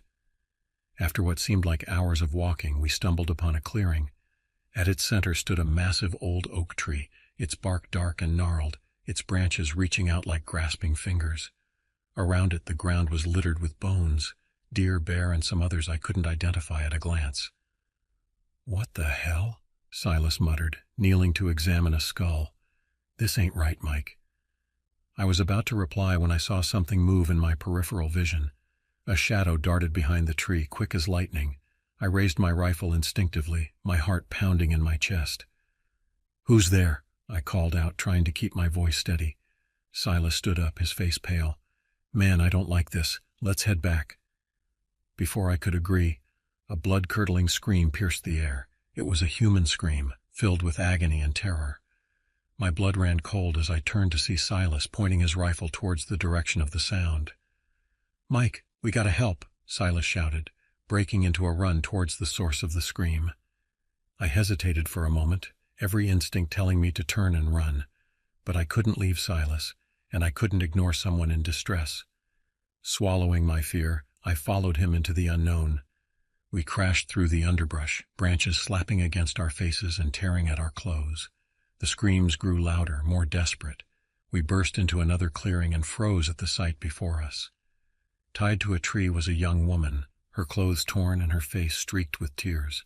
Standing over her was a creature unlike anything I'd ever seen or imagined. It was massive, easily 7 feet tall, with sinewy limbs and patches of matted fur. Its face was a grotesque amalgamation of human and beast, with a mouth full of jagged teeth and eyes that seemed to glow with an otherworldly hunger. "Jesus Christ!" Silas gasped, raising his rifle. The creature turned its head slowly towards us, its eyes devoid of any emotion. It let out a low, guttural sound that made my skin crawl. Before we could react, it lunged at Silas with inhuman speed. Silas fired a shot, but the beast was too quick. It swiped at him with claws like daggers, sending him sprawling to the ground. Blood poured from deep gashes in his chest, and he let out a pained groan. "Silas!" I yelled, raising my rifle and firing at the creature. The bullet hit its shoulder, but it barely flinched. It turned its attention to me, and I felt a cold dread seep into my bones. I fired again, aiming for its head, but missed. The beast charged, covering the distance between us in a split second. It knocked the rifle from my hands and threw me to the ground with bone-crushing force. I struggled, gasping for air, and managed to grab my hunting knife from its sheath. As the creature loomed over me, its hot breath on my face, I slashed at it wildly. The knife connected with its face, and it roared in pain, recoiling just enough for me to scramble to my feet. "Please," the woman whimpered from the tree, her voice weak with fear and exhaustion. With a desperate surge of adrenaline, I lunged at the creature again, knife in hand. We grappled, its strength far surpassing my own. I managed to plunge the knife into its side, eliciting another deafening roar. Its claws raked across my arm, sending waves of agony through my body. Just as I thought it was over, the creature suddenly froze. Its body convulsed violently, and it let out a strangled cry before collapsing to the ground, dead.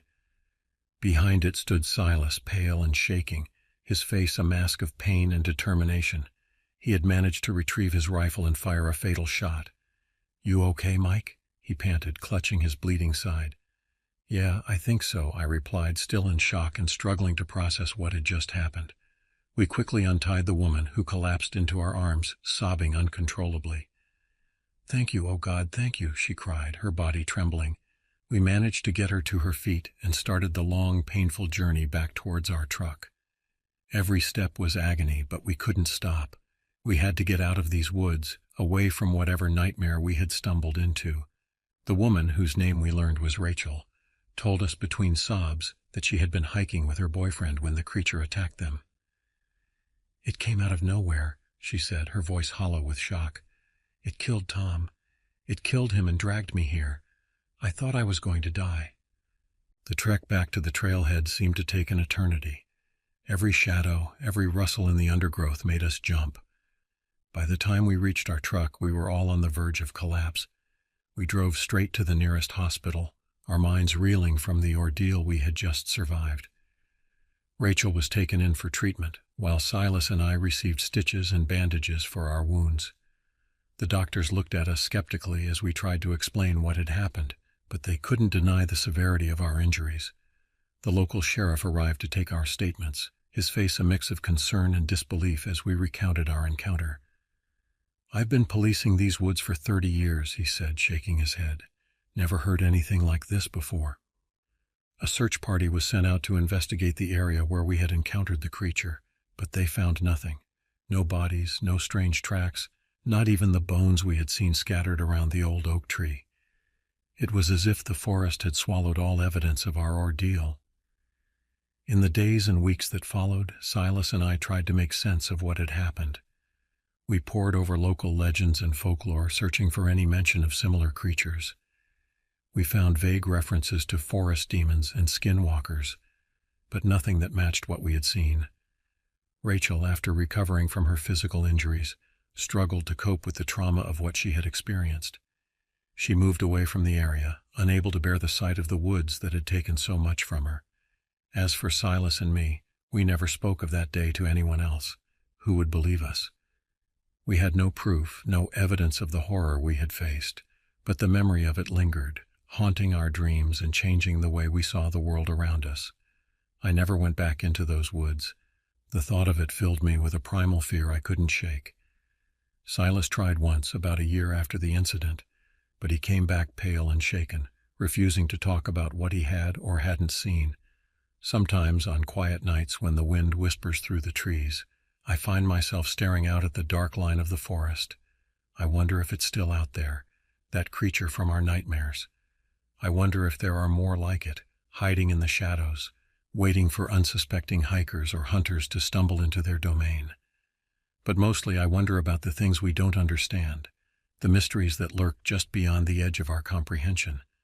The world is vast and ancient, and there are corners of it that remain untouched by human knowledge. Perhaps it's better that way. Perhaps some secrets are meant to stay hidden in the dark. As I sit here years later recounting this story, I can't help but feel a chill run down my spine. The scars on my arm have faded, but the memory of that day remains as vivid as ever. It serves as a constant reminder that the line between the world we know and the world we don't is thinner than we'd like to believe. So if you ever find yourself in the deep woods of northern Minnesota, and you hear a strange drumming sound or catch a glimpse of something moving just beyond your field of vision, remember this tale. And maybe, just maybe, you'll think twice before following those tracks off the beaten path.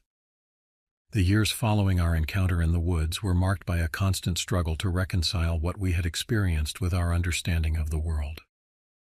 Silas and I remained close, bound by a shared secret that we couldn't fully explain even to ourselves. We'd meet for drinks at the local bar, our conversations always eventually circling back to that fateful day, analyzing and reanalyzing every detail. One crisp autumn evening, about 5 years after the incident, Silas showed up at my door unannounced. His face was pale, his eyes wide with a mixture of excitement and fear. "Mike," he said, his voice trembling slightly, "we need to talk."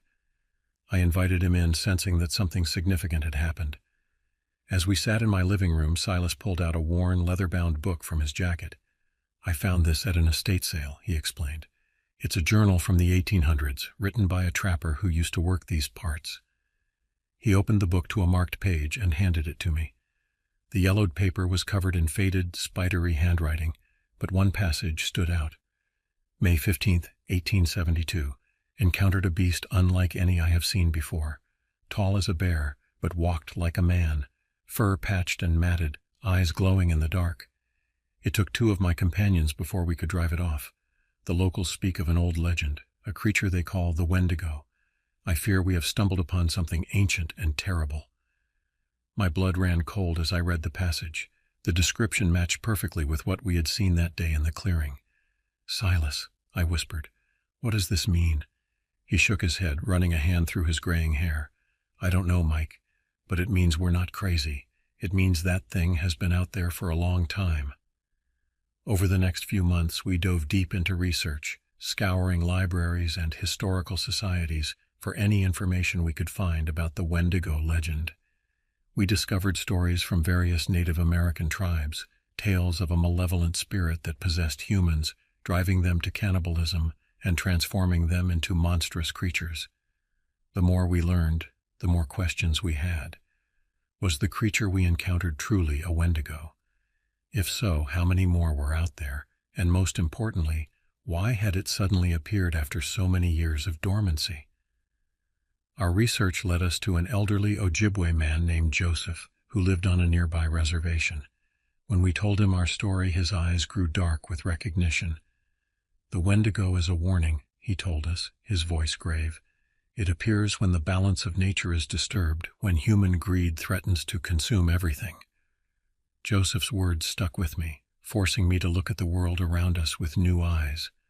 I noticed the expanding logging operations in the area, the new housing developments encroaching on the forest's edge. Was our encounter a consequence of humanity's endless appetite for resources? As winter approached, reports began to surface of strange sightings in the woods. Hikers spoke of eerie sounds and glimpses of a large, shadowy figure moving through the trees. The local authorities dismissed these accounts as nothing more than overactive imaginations fueled by campfire stories. But Silas and I knew better. We debated whether to go public with what we knew, to warn people of the danger lurking in the forest. But who would believe us? We had no proof, and coming forward would likely only result in ridicule and skepticism. One cold December night, as a blizzard raged outside, I received a frantic call from Silas. "It's back, Mike," he said, his voice barely audible over the howling wind. "I saw it, just at the edge of my property. We have to do something." I grabbed my coat and my old Winchester, my heart pounding as I drove through the storm to Silas's cabin. When I arrived, I found him pacing nervously, his rifle clutched tightly in his hands. "It was right there," he said, pointing to a cluster of trees at the forest's edge. "Watching me." We spent the night on high alert, taking turns keeping watch. As dawn broke, we ventured outside to investigate. There, in the fresh snow, we found a set of massive tracks leading back into the woods. They were unmistakably the same as those we had followed years ago. Standing there, staring into the dense forest, we knew we had a decision to make. We could continue to hide from the truth, to pretend that the world was as simple and straightforward as we once believed it to be. Or we could face the unknown, armed with the knowledge we had gained and the experience that had changed us forever. "What do you think, Mike?" Silas asked, his breath forming clouds in the frigid air. "Do we go after it?" I gripped my rifle tighter, feeling the weight of the moment. "I don't know if we have a choice," I replied. "If we don't, who will?" And so, with heavy hearts and trembling hands, we set off into the forest once more. The wilderness stretched out before us, vast and indifferent to our fears. We didn't know what we would find, or if we would even return. But we knew that some truths were too important to ignore, some battles too crucial to avoid. As we disappeared into the trees, leaving the safety of the known world behind, I couldn't help but wonder, in facing this ancient evil, were we protecting humanity, or merely awakening something that should have been left undisturbed? Only time would tell, and the forest kept its secrets close. The path ahead was uncertain, filled with danger and the unknown. But we pressed on, driven by a mixture of fear, curiosity, and a deep-seated need to understand the forces at work in our world. Whatever lay ahead, we would face it together, two friends bound by an extraordinary experience and a shared quest for the truth. As we ventured deeper into the heart of the forest, the world around us seemed to grow quieter, more primordial. The modern world faded away, and I couldn't shake the feeling that we were stepping back in time, into a realm where ancient legends still held sway. The tracks we followed were clear in the fresh snow, leading us ever deeper into uncharted territory. We moved cautiously, every sense on high alert. The weight of my rifle was reassuring, but I couldn't help but remember how little good it had done us in our previous encounter. Hours passed, and the forest around us began to change. The familiar pines and birches gave way to older, more gnarled trees. Thick moss covered everything, muffling our footsteps and creating an eerie silence. The air grew heavy with an unfamiliar scent, musky and primal. As we pushed through a dense thicket, we suddenly found ourselves on the edge of a vast clearing. At its center stood an enormous ancient oak tree, its massive trunk twisted and scarred. The snow around it was stained dark, and scattered beneath its branches were bones, some old and bleached, others disturbingly fresh. "Mike," Silas whispered, his voice tight with fear, I think we found its lair." Before I could respond, a low, rumbling growl echoed across the clearing. We froze, our eyes scanning the shadows beneath the great oak. Slowly, deliberately, a massive figure emerged from behind the trunk. The Wendigo stood before us, even more terrifying than I remembered. In the pale winter light, I could see details I had missed before. The patches of human skin stretched grotesquely over its elongated limbs, the antler-like protrusions jutting from its misshapen skull. Its eyes, glowing with an otherworldly hunger, fixed upon us. For a moment that seemed to stretch into eternity, we stood locked in a silent standoff. Then, with a roar that shook the very air around us, the creature charged. What followed was a blur of desperate action. We fired our rifles, the shots echoing through the trees, but the beast moved with impossible speed. It was on us in seconds, swiping with claws that could rend flesh from bone. I felt a searing pain as its claws raked across my chest, and I stumbled backwards, falling into the snow. Silas let out a yell of defiance, emptying his rifle into the creature's torso. It staggered, black ichor oozing from its wounds, but didn't fall. As I struggled to my feet, my hand closed around something half buried in the snow, a bone, long and sturdy. Without thinking, I grabbed it and lunged at the Wendigo, driving the improvised weapon deep into its side. The creature let out a shriek of pain and fury, its claws slashing wildly. I felt a sharp impact and found myself flying through the air, landing hard against the trunk of a tree. My vision swam and I tasted blood in my mouth. Through blurred eyes, I saw Silas grappling with the beast, his hunting knife glinting in the pale light. They crashed to the ground, rolling in the blood-stained snow. I tried to stand to help my friend, but my body wouldn't respond. Suddenly, a brilliant flash of light filled the clearing, accompanied by a thunderous crack. The Wendigo reared back, howling in agony. Standing at the edge of the clearing was Joseph, the Ojibwe elder, his arms raised and his voice chanting in a language I didn't understand. The air around us seemed to vibrate with energy. The Wendigo thrashed and writhed, its form seeming to blur and distort. With a final earth-shaking roar, it collapsed to the ground, its body dissolving into a dark, oily substance that seeped into the earth. As silence fell over the clearing, Joseph lowered his arms and approached us. "You have shown great courage," he said softly, helping me to my feet. "But this battle was never yours to fight alone." In the days that followed, as Silas and I recovered from our injuries, Joseph shared with us the true nature of the Wendigo and the ancient pact that had kept it at bay for generations. We learned of the delicate balance between the natural and supernatural worlds and the role that certain individuals played in maintaining that balance. Our encounter with the Wendigo had opened our eyes to a hidden reality, one that existed alongside our familiar world. It was a reality filled with both wonder and terror, ancient spirits and primal forces that defied easy explanation. As we stood at the edge of the forest one last time, preparing to return to our normal lives, I knew that nothing would ever be the same. The world was bigger, older, and far more mysterious than we had ever imagined. And while our battle with the Wendigo was over, I couldn't shake the feeling that it was just the beginning of a much larger story. Silas clasped my shoulder, his eyes reflecting the mix of exhaustion and exhilaration that I felt. "What do we do now, Mike?" he asked. I gazed into the depths of the forest, feeling both a sense of trepidation and a strange sort of calling. "We keep our eyes open," I replied, "and we remember that there are more things in heaven and earth than are dreamt of in our philosophy." As we turned away from the forest and back towards the familiar comforts of our everyday lives, I knew that we would carry the weight of our experiences with us forever. We had glimpsed a world beyond the veil of ordinary reality, and there was no going back. Whatever challenges lay ahead, whatever mysteries still lurked in the shadows, we would face them with open eyes and resolute hearts.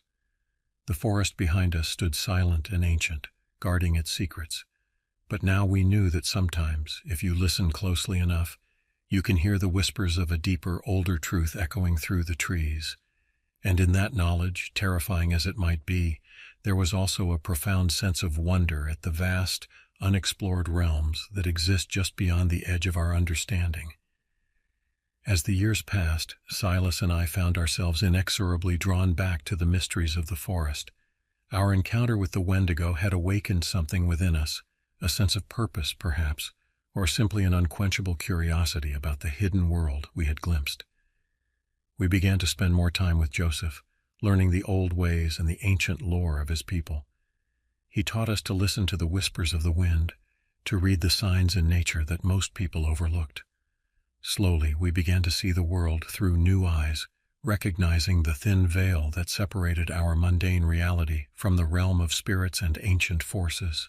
One crisp autumn evening, as we sat around a campfire with Joseph, he turned to us with a grave expression. "The balance is shifting," he said, his voice barely above a whisper. "The old spirits are restless. They sense the changes in the world, the warming climate, the disappearing wilderness. They're awakening, and not all of them are benevolent." Silas and I exchanged glances, feeling a familiar mix of excitement and dread. "What can we do?" I asked. Joseph's eyes gleamed in the firelight. "You've been chosen," he said. "Your encounter with the Wendigo was no accident. The spirits have marked you. Now you must become guardians of the old ways, protectors of the balance." And so began our new life as what Joseph called spirit walkers. We learned to navigate between worlds, to communicate with the ancient forces that dwelled in the deepest parts of the forest. It wasn't easy. There were times when the things we saw and experienced threatened to overwhelm us, to shatter our sanity. But we persevered, driven by a sense of duty and an insatiable curiosity. Our first real test came on a moonless night in late winter. Reports had been circulating of strange lights seen deep in the forest, accompanied by eerie, otherworldly sounds. Local authorities dismissed it as pranks or overactive imaginations, but we knew better. Guided by Joseph's teachings, we ventured into the heart of the woods. The air was thick with an unnatural fog, and the usual sounds of the forest were eerily absent. As we pushed deeper, we began to hear it, a low, pulsing hum that seemed to come from everywhere and nowhere at once. We crested a small hill and found ourselves looking down into a shallow valley. There, hovering just above the ground, was a shimmering portal of light. Strange, ethereal shapes moved within it, their forms constantly shifting and changing. A thinning of the veil, Joseph had called it, a place where the boundary between our world and the spirit realm had worn thin, allowing things to pass through. As we watched, transfixed, a figure began to emerge from the portal. It was tall and slender, with skin that shimmered like starlight. Its eyes were deep pools of swirling colors, and atop its head was a crown of twisting antlers. "The Forest Lord," Silas breathed, recognition dawning on his face from the stories Joseph had told us. The being's gaze fell upon us, and I felt a wave of ancient power wash over me. Its voice, when it spoke, seemed to bypass my ears entirely and resonate directly in my mind. "The world is changing," it said, its tone neither friendly nor hostile, but filled with an immense sadness. "The old agreements are failing. The balance must be restored, or both our realms will suffer." What followed was a night unlike any other. The Forest Lord tasked us with a series of trials and quests, each designed to mend the weakening bonds between the human and spirit worlds. We traversed mystical landscapes, confronted ancient guardians, and solved riddles that seemed to bend the very fabric of reality. As dawn broke, we found ourselves back in the familiar woods, exhausted but forever changed. The Forest Lord had entrusted us with sacred knowledge and new responsibilities. We were now truly guardians of the threshold, tasked with maintaining the delicate balance between worlds. In the months and years that followed, Silas and I continued our work. We became known in certain circles as people who could help with unusual problems. Sometimes it was as simple as performing a ritual to appease a disturbed spirit. Other times, we found ourselves facing creatures and forces that defied description. Armed only with our wits, Joseph's teachings, and the strange gifts bestowed upon us by the Forest Lord. Our lives had become a constant dance between two worlds, the mundane reality of our day jobs and social lives, and the hidden realm of spirits and ancient magic. It wasn't always easy to balance the two, and there were times when the weight of our responsibilities threatened to crush us. But through it all, Silas and I had each other. Our shared experiences had forged a bond stronger than blood. We were more than friends, more than brothers. We were fellow travelers on a journey that few could understand. As I sit here now, years later, looking out at the forest that has become both my home and my battlefield, I can't help but reflect on the strange turns my life has taken. The young man who once ventured into these woods looking for nothing more than a deer to hunt seems like a distant memory. The world is changing faster than ever before. The old spirits are restless, the ancient balance is shifting, but as long as there are those willing to stand at the threshold, to bear witness to the wonders and terrors of the hidden world, there is hope. For in the end, that's what Silas and I have become, witnesses and guardians, keepers of secrets and tellers of tales. Our story is far from over, and I suspect that the forest still has many mysteries left to reveal. But whatever comes, we'll face it as we always have, together with open eyes and resolute hearts, ready to step once more into the unknown.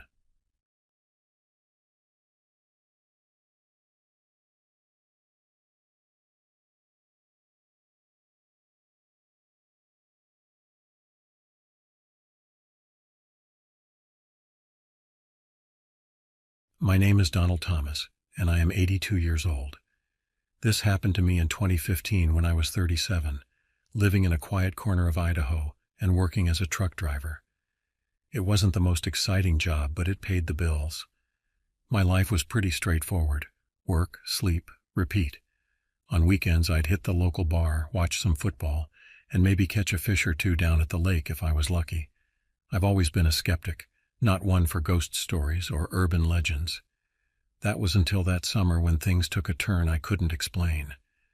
It started with a job I picked up, a long haul from Boise to a small town near the Canadian border called Sandpoint. The route was scenic but isolated, perfect for those who like their own company. I remember the day clearly because it was hotter than usual, the kind of heat that sticks to your skin and makes everything seem hazy. I packed my truck, double-checked my route, and set off around noon. The first leg of the trip was uneventful, just me and the open road. I stopped in a small town called Bonner's Ferry to grab a bite to eat and stretch my legs. The diner was classic Americana, checkered floors, vinyl booths, the smell of frying bacon. As I sat there eating my burger, I noticed a couple of locals giving me the once-over. Not unusual. Strangers are always curious about new faces in small towns.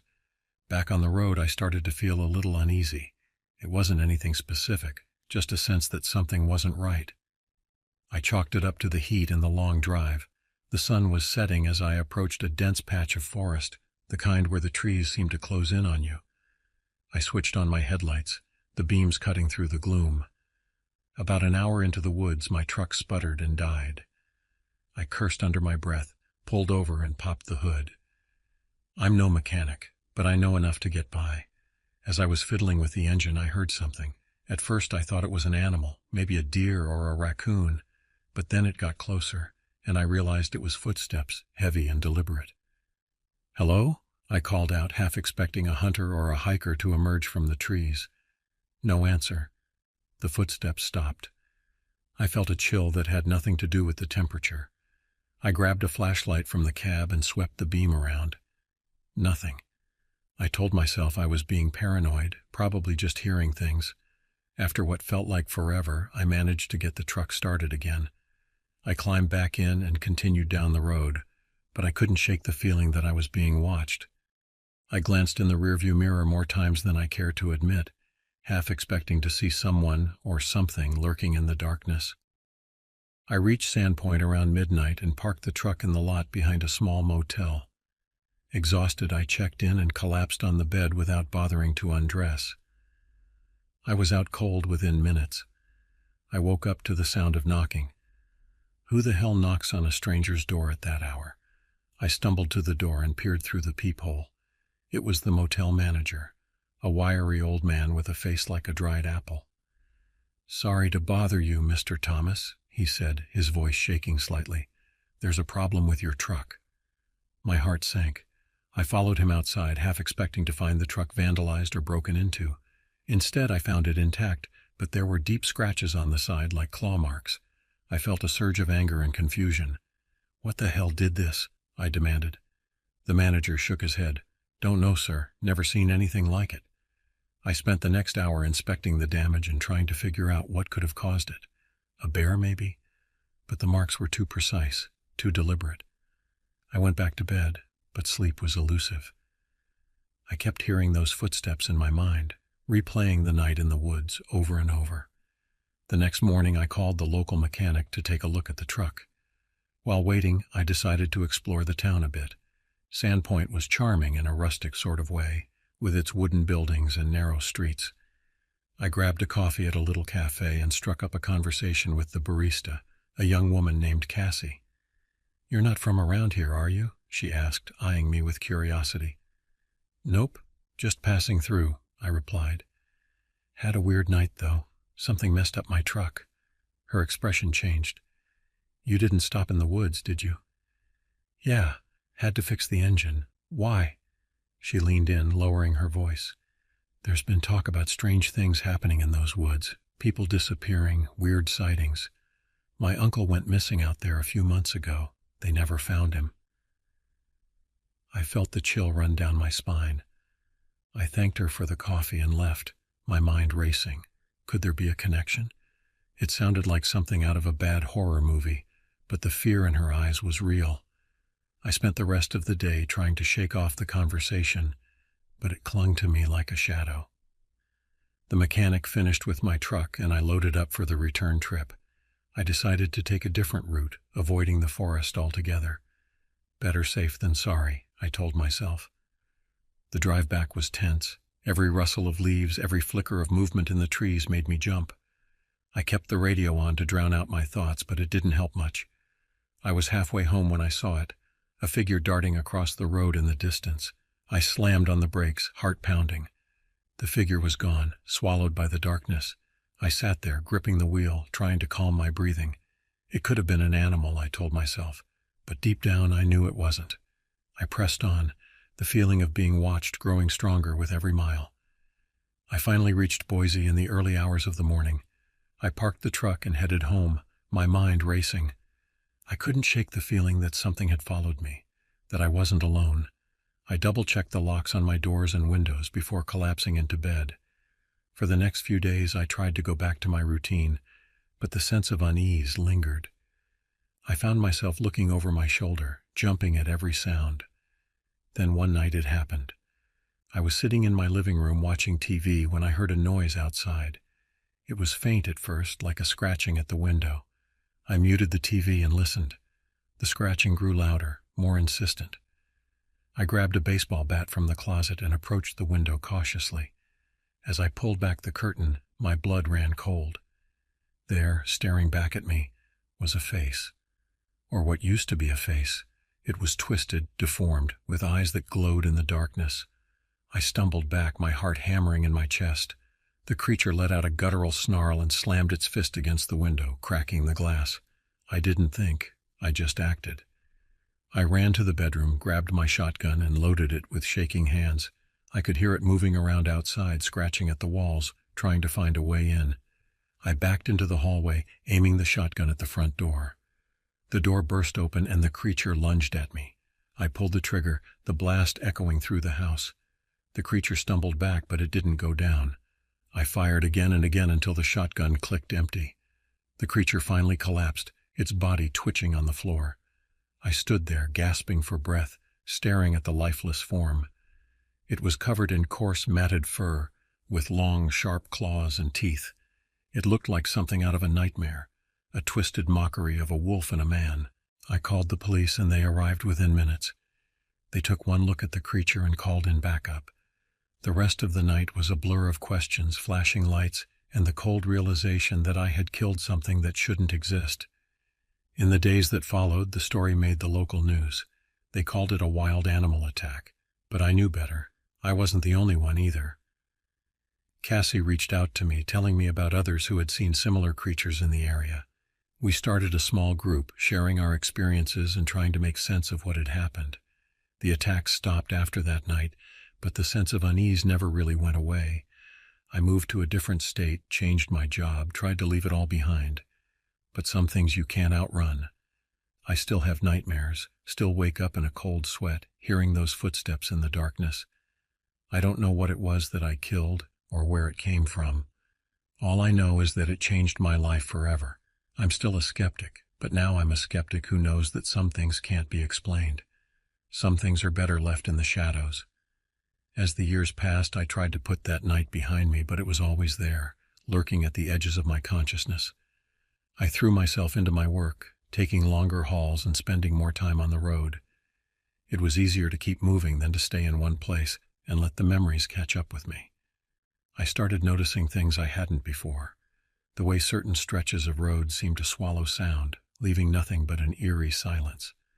The strange lights that sometimes flickered in the distance, too erratic to be stars or planes. The shadows that moved in ways shadows shouldn't. I kept in touch with Cassie over the years. She'd become something of an amateur researcher, digging into local legends and folklore. She'd send me emails occasionally, updating me on her findings.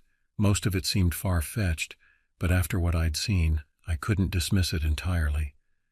One day, about 5 years after the incident, I got a call from Cassie. Her voice was urgent, excited. "Donald, I think I found something. Can you come back to Sandpoint?" I hesitated. The thought of going back there made my skin crawl, but curiosity got the better of me.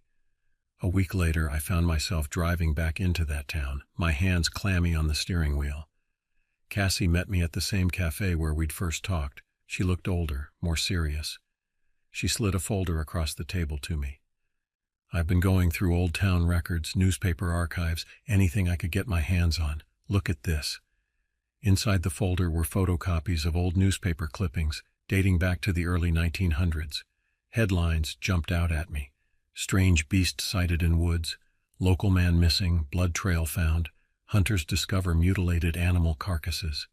"It's been happening for over a century," Cassie said, her voice low. "Every few decades there's a spike in sightings, disappearances, then it goes quiet for a while only to start up again." I felt a chill run down my spine. "What are you saying?" She leaned in closer. "I don't think what you killed was the only one, Donald. I think there are more of them out there." I wanted to dismiss it, to tell her she was chasing shadows. But I couldn't, not after what I'd seen. We spent the next few days poring over her research, trying to piece together a pattern. It was like trying to assemble a jigsaw puzzle with half the pieces missing. One name kept coming up in the old reports, Whitetail Mountain. It was deep in the forest, several miles from where I'd had my encounter. According to the legends Cassie had uncovered, it was a place the local Native American tribes had considered taboo, a place where the veil between worlds was thin. "We need to go there," Cassie said, her eyes bright with determination. Every instinct I had screamed against it, but I found myself agreeing. We set out early the next morning, my old truck loaded with supplies. The drive into the forest was tense, every shadow seeming to hide a threat. We parked at the base of Whitetail Mountain and started the hike up.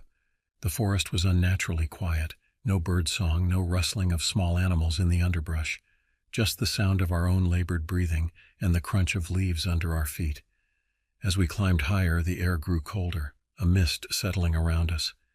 Cassie pointed out strange markings on some of the trees, deep gouges that looked like claw marks but larger than any animal I'd ever seen. We reached a small clearing near the summit as the sun was starting to set. In the center of the clearing was a circle of standing stones, each one taller than a man. They looked ancient, covered in moss and strange symbols I didn't recognize. Cassie approached one of the stones, running her hand over the markings. "These are old," she murmured. "Really old." That's when we heard it, a low, rumbling growl that seemed to come from everywhere and nowhere at once. We spun around, backs to each other, searching the lengthening shadows. They emerged from the trees. 3 of them, similar to the creature I'd killed but larger, more bestial. Their eyes glowed with an unnatural light, fixed on us with predatory intent. What happened next was a blur of action and terror. We ran, the creatures in pursuit. I could hear their snarls, feel their hot breath on the back of my neck.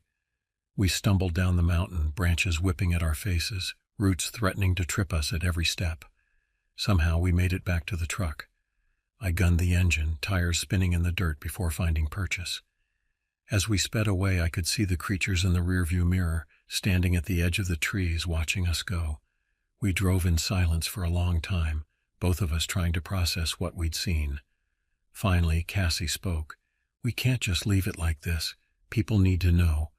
I nodded, my hands still shaking on the steering wheel. But who would believe us? In the years that followed, Cassie and I tried to piece together the truth. We reached out to others who'd had similar experiences, gathered evidence where we could. Most people dismissed us as crackpots or attention seekers, but a few listened. We never went back to Whitetail Mountain. Whatever was up there, it was beyond our understanding. But we kept watch, tried to warn people away from the area. Sometimes we succeeded, sometimes we didn't. Now, as an old man looking back, I still don't have all the answers. I don't know what those creatures were or where they came from. I don't know why they chose that part of the world to haunt.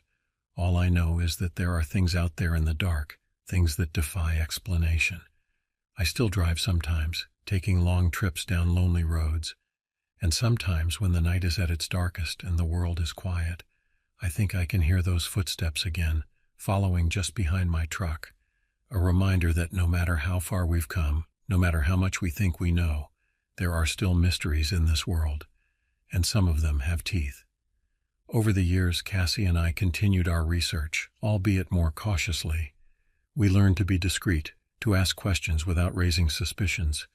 We gathered a small network of people who'd had similar experiences: truckers, hikers, park rangers. Each story added another piece to the puzzle, but the full picture remained elusive. One pattern became clear. The creatures seemed to be more active during certain times of the year, particularly around the solstices and equinoxes. We started tracking lunar cycles, weather patterns, anything that might give us a clue about their behavior. In 2020, 5 years after our encounter on Whitetail Mountain, Cassie made a breakthrough. She'd been corresponding with a retired anthropologist who specialized in Native American folklore. He sent her a translation of an old tribal legend that spoke of skinwalkers, beings that could shift between human and animal form. The legend described a ritual site high in the mountains, a place where the boundaries between worlds grew thin. It matched the description of the stone circle we'd found on Whitetail Mountain. According to the legend, the skinwalkers were guardians of sorts, tasked with preventing something even worse from crossing over. It was a chilling thought. If these creatures, these nightmares made flesh, were guardians, what were they guarding against? We debated going back to Whitetail Mountain, but ultimately decided against it. Whatever was up there, it was beyond our ability to handle. Instead, we focused on warning others, on trying to keep people safe. We set up a website disguised as a hiking and camping resource for the area. Between tips about trail conditions and campsite recommendations, we embedded warnings. Avoid the north face of Whitetail Mountain. If hiking at night, always travel in groups. If you hear unexplained noises, return to your vehicle immediately. It wasn't much, but it was something. And over time, we started to see results. Reported sightings decreased, fewer hikers went missing, but the peace didn't last. In the summer of 2022, a group of college students went camping in the area. They were found 2 weeks later, or what was left of them. The official report blamed it on a bear attack, but Cassie and I knew better. The claw marks were too big, too deliberate. We realized then that we couldn't just sit back and hope our warnings would be enough. We needed to do more. That's when we started the training program. We reached out to our network, found people who were willing to learn, to prepare. We taught them what we knew about the creatures, their strengths, their weaknesses, how to recognize signs of their presence. It wasn't about hunting them. We knew that would be suicide. It was about being prepared, about knowing what to do if you encountered one, how to distract them, how to escape, how to survive. We set up safe houses throughout the region, stocked with supplies and weapons. Silver seemed to hurt them, though we never figured out why. We distributed silver-tipped bullets, silver knives, not to kill, but to buy time if needed. As word spread, more people came to us. Some were skeptics at first, but seeing the evidence, hearing the stories, it was hard to deny the reality of what we were facing. We became a sort of underground network, a secret line of defense against something most of the world didn't even know existed. It wasn't easy. We lost people along the way, good people, brave people, but we also saved lives, more than I can count. Now, as I approach the end of my life, I look back on all of this with a mix of pride and sadness. Pride in what we've accomplished, in the lives we've saved, sadness for the innocence lost, for the weight of knowledge we carry. I'm writing this all down now, not for fame or recognition, but as a record, a warning to those who come after. The world is bigger and stranger than most people realize. There are things out there in the dark, things that defy our understanding of reality. But we're not helpless. We can prepare. We can fight back. Not with guns or bombs, but with knowledge, with caution, with respect for the unknown. To whoever reads this, know that you're not alone. There are others out there who know the truth, who stand ready to help. If you've seen something you can't explain, if you've heard those footsteps in the dark, reach out. We're here. And to those creatures, whatever they are, wherever they came from, we're watching, we're learning, we're ready. As for me, my part in this story is coming to an end, but the story itself, I think, is far from over. There are still mysteries out there, still secrets to uncover. And as long as there are people willing to seek the truth, to face the unknown, there's hope. So keep your eyes open, stay alert. And if you're ever driving down a lonely road at night and you hear something that sounds like footsteps following your car, don't stop. Don't look back. Just keep driving. And remember, you're not alone. This is Donald Thomas, signing off. Stay safe out there, and remember, the truth is stranger than you know. As the seasons turned and years passed, our role as guardians of the threshold became increasingly complex. The modern world continued to encroach upon the ancient forests, and with each passing day, the balance between realms grew more precarious. One particularly harsh winter, we received an urgent message from a small town on the outskirts of the forest. Strange occurrences had been plaguing the community, livestock disappearing, eerie lights in the woods, and most disturbingly, people sleepwalking into the forest, only to return days later with no memory of where they'd been. Silas and I packed our gear, a curious mix of modern equipment and arcane artifacts we'd acquired over the years, and headed out. The town was a picture of fear and suspicion when we arrived. Drawn faces peered out from behind curtains, and the streets were nearly deserted despite it being midday. We met with the town's mayor, a tired-looking man named Frank, who filled us in on the details. "It started about a month ago," he explained, his voice barely above a whisper. "At first we thought it was just the usual winter madness, but then people started going missing. They'd walk into the forest at night, and when we found them days later, they couldn't remember anything. And their eyes were different somehow." Silas and I exchanged glances. We'd seen this before, or at least something similar. "Has there been any construction recently?" I asked. "Any disturbances in the forest?" Frank nodded slowly. "There's a new housing development going up on the north side of town. They had to clear quite a bit of old-growth forest to make room." That night, Silas and I ventured into the woods. The air was thick with an unnatural mist, and an eerie silence hung over everything. As we pushed deeper into the forest, we began to feel it, a pull, a compulsion drawing us further in.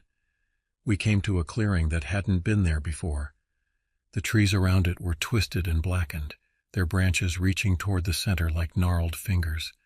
And there, in the middle of it all, was a pool of water so still it looked like black glass.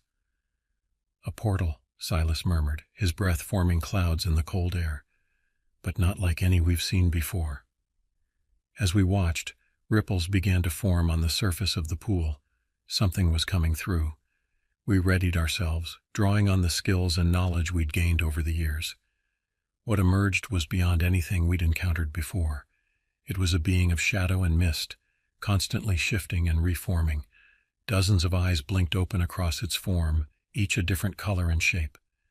"Humans," it spoke, its voice a cacophony of whispers. "You have broken the ancient pacts. You have taken what was not yours to take. And now we come to reclaim what is ours." We tried to reason with it, to explain that not all humans were responsible for the destruction of the forest. But the being was beyond reason. It had been awakened by the disturbance of its ancient resting place, and it was filled with a primordial rage. What followed was a battle unlike any we'd fought before. We drew upon every trick and technique we'd learned, every artifact and spell at our disposal. The forest around us came alive, trees bending and roots rising from the ground to aid us. Hours passed, or perhaps days. Time seemed to lose all meaning in that otherworldly struggle. But finally, as the first rays of dawn began to pierce the gloom, we managed to force the entity back through the portal. Exhausted and battered, we performed the rituals Joseph had taught us to seal the breach. As the last words of the ancient chant left our lips, the pool shimmered and vanished, leaving behind only a scorched patch of earth. We stumbled back to town, where we found the citizens emerging from their homes, blinking in confusion as if awakening from a long dream. The mayor greeted us, his face a mix of relief and lingering fear.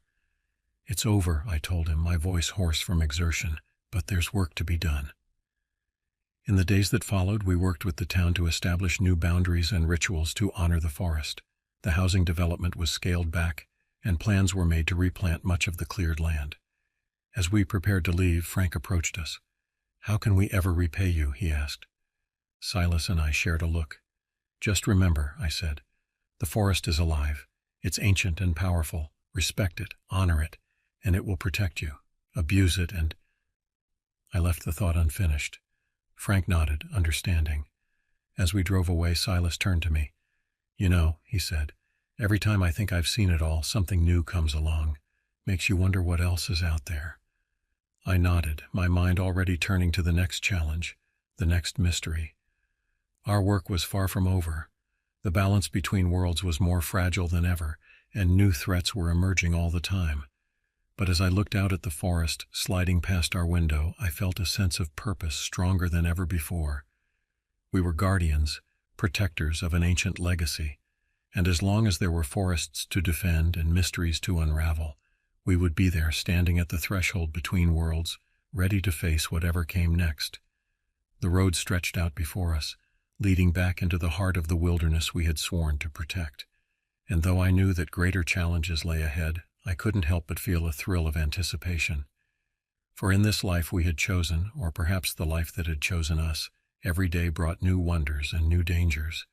And so we drove on, two friends bound by fate and choice, guardians of the threshold, keepers of ancient secrets. The forest welcomed us back, its shadows deepening as we passed beneath its canopy. Whatever lay ahead, we would face it together as we always had. As we drove deeper into the forest, the familiar sense of crossing a threshold washed over us. The air grew thick with ancient magic, and the shadows seemed to dance with hidden life. Silas and I exchanged a knowing glance. We were home. We arrived at Joseph's cabin just as the sun was setting.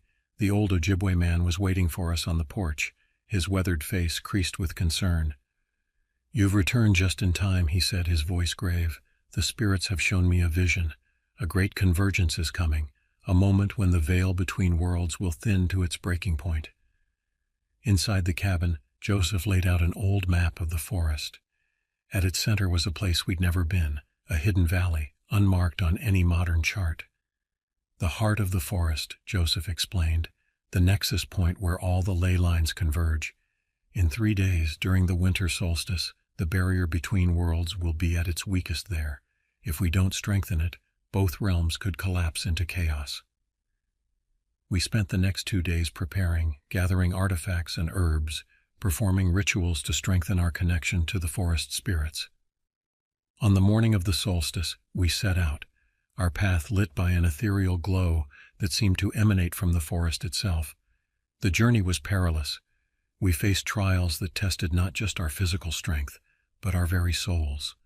Spectral beings questioned our motives, ancient guardians challenged our right to pass, and the forest itself seemed to shift and change around us, as if alive and wary of our presence. As night fell, we finally reached the hidden valley. The sight took our breath away. Massive standing stones, older than human memory, formed a perfect circle. At the center was a pool of water that reflected not the sky above, but a swirling cosmos of unknown stars. We took our positions around the circle, just as Joseph had instructed. As the solstice moon reached its zenith, the air began to vibrate with power. The pool at the center began to churn, and from its depths rose a blinding pillar of light. In that moment, I saw everything, every realm, every possibility, the entire tapestry of existence laid bare. I understood, truly understood, the importance of the balance we fought to maintain. Silas, Joseph, and I began to chant, our voices joining with the song of the forest. Power flowed through us, ancient and primal. The standing stones began to glow, pulsing in rhythm with our words. Suddenly the pillar of light exploded outward. For a moment I thought we had failed, that the barrier had broken. But then I saw it, a shimmering dome of energy expanding outward, reinforcing the weakened veil between worlds. As the light faded and the power receded, we stood in awe of what we had accomplished. The forest around us seemed more alive than ever, humming with renewed energy. Joseph turned to us, his eyes shining with pride and something else, a hint of sadness. "You've done it," he said softly. "The balance is restored, stronger than it has been in centuries." As dawn broke, we made our way back to Joseph's cabin. There was a sense of finality in the air, of a chapter closing. "Your task here is complete," Joseph told us as we sat around his kitchen table one last time. "The forest will remember you, but it's time for you to return to your world." Silas and I looked at each other, a lifetime of shared experiences passing between us in a single glance. We knew he was right. Our time as guardians of the threshold had come to an end. In the years that followed, Silas and I returned to our normal lives. We found partners, had families, pursued careers. But we never forgot our experiences in the forest. On quiet nights, we would sometimes feel the pull of that other world, hear the whisper of ancient secrets on the wind. We kept in touch with Joseph, visiting him occasionally. We watched as he trained new guardians, preparing them for the challenges we once faced. And though part of us longed to return to that life of mystery and wonder, we knew our time had passed. Now, as I sit here in my study, an old man looking back on a life fully lived, I can't help but smile. The adventures Silas and I shared in those woods shaped us, taught us truths about the world and ourselves that few ever learn. I glance out the window at the line of trees at the edge of my property. For a moment I swear I see a flicker of movement, a hint of that other world we once knew so well. And I know deep in my bones that the forest remembers us too. Our story, the story of two friends who stumbled into a world of magic and mystery, who faced unimaginable challenges and emerged stronger for it, may be over. But the forest and its secrets endure. And somewhere out there, new guardians stand watch at the threshold, ready to protect the delicate balance between worlds. As for Silas and me, we lived, we loved, we protected, and in the end we understood. And really, what more could anyone ask from a life fully lived?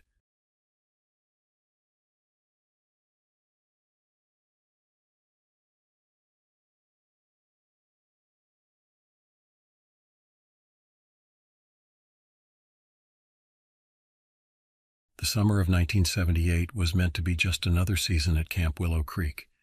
I was 18, fresh out of high school, and eager to start my first year as a junior counselor. The camp had been my second home since I was a kid, and I couldn't wait to give back to the place that had given me so many fond memories. Camp Willow Creek was nestled deep in the forests of northern Minnesota, a picturesque setting with rustic cabins surrounding a sprawling lake. The air always smelled of pine and campfire smoke, a scent that even now brings me right back to those days. My best friend Max Tillman was there too. We'd known each other since we were 8, meeting on our first day at camp all those years ago. Now we were both junior counselors, responsible for a group of excited 12-year-olds. The first few weeks of camp went by in a blur of activities: canoeing on the lake, nature hikes, arts and crafts, and nightly campfires complete with ghost stories and s'mores. It was everything I remembered, and more. The kids in our cabin were a lively bunch, always up for an adventure and full of endless energy. One evening, as we were cleaning up after dinner in the mess hall, Mrs. Harper, the camp director, pulled Max and me aside. She was a stern woman in her 50s, with graying hair always pulled back in a tight bun. Her face was creased with worry lines as she spoke to us in hushed tones. "Boys, I need you to check out the old storage shed near the edge of the camp," she said, her voice low. "I've been hearing some strange noises coming from there at night.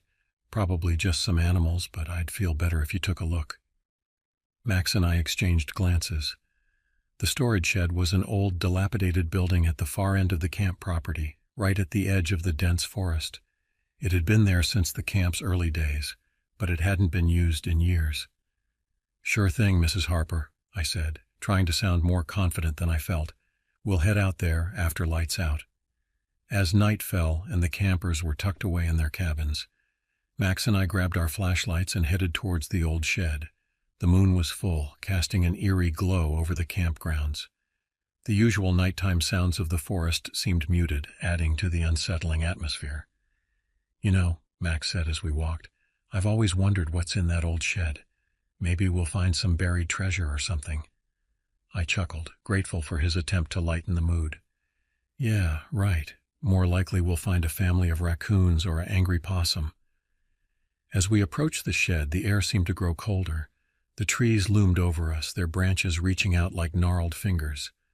The shed itself was barely visible in the shadows, its weathered boards blending into the darkness. Max tried the door, but it was locked tight. "Guess we'll have to go around back," he said, his voice hushed. We circled around to the rear of the building. The back door was ajar, creaking softly in the night breeze. Max pushed it open wider, and we stepped inside, our flashlight beams cutting through the dusty air. The interior of the shed was cluttered with years of accumulated junk: old canoes with holes in their hulls, broken oars, moldy life jackets, and stacks of rusty folding chairs. Everything was covered in a thick layer of dust and cobwebs. As we moved deeper into the shed, something caught my eye. In the far corner, partially hidden under a pile of old tarps, was a small, leather-bound book. I reached down and picked it up, brushing off the dust. "What's that?" Max asked, peering over my shoulder. "Looks like some kind of journal," I replied, flipping it open. The pages were yellowed with age, filled with neat, cramped handwriting. The entries were dated from the early 1960s. "We should take this back to our cabin," Max suggested. "Maybe it'll explain why Mrs. Harper's been hearing noises out here." We made our way back to our cabin, the journal tucked safely under my arm. Once inside, we settled onto Max's bunk and began to read. The journal belonged to a former counselor named Walter Erickson. The first few entries were mundane: daily schedules, notes about campers, plans for activities. But as we read on, the tone of the entries began to change.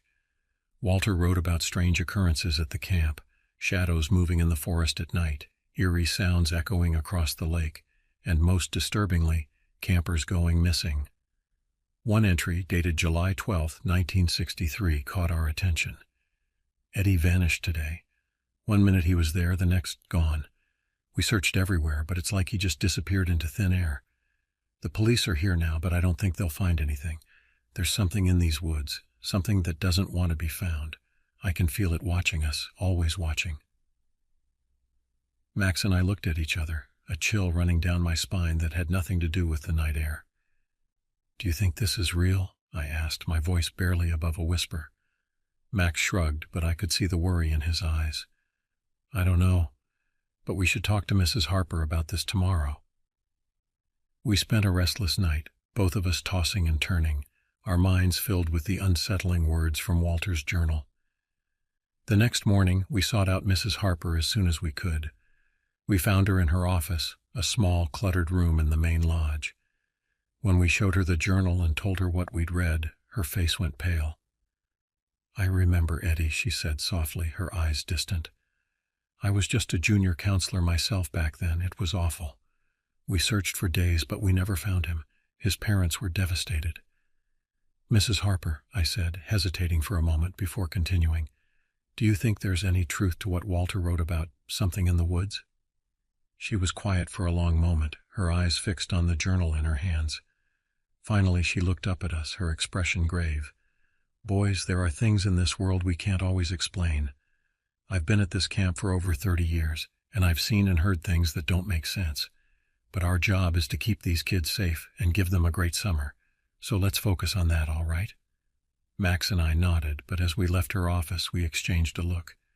We both knew we couldn't just let this go. Over the next few days, Max and I pored over Walter's journal, trying to make sense of his increasingly paranoid entries.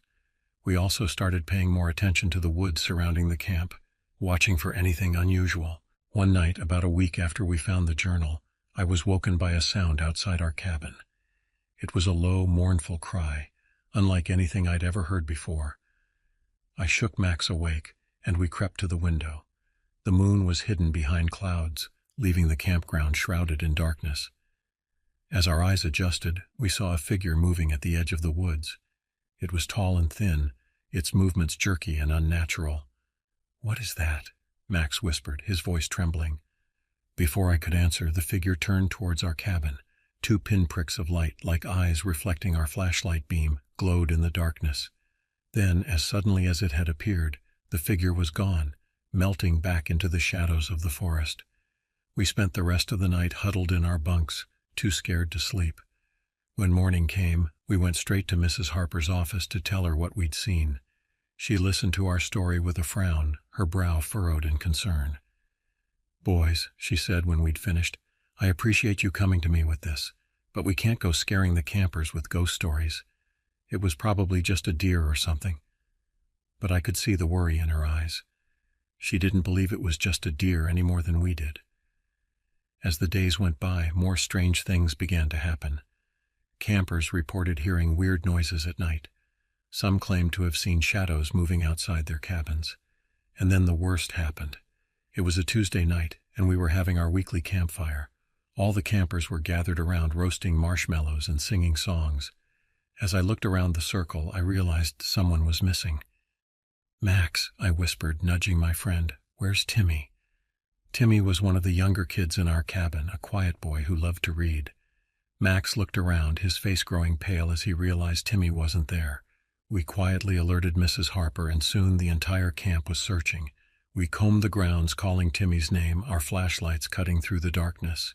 But there was no sign of him. As the night wore on and our search proved fruitless, a horrible realization began to sink in. Timmy had vanished, just like Eddie all those years ago. The police were called, and the camp was swarming with officers and search dogs. Parents were notified, and many came to pick up their children early.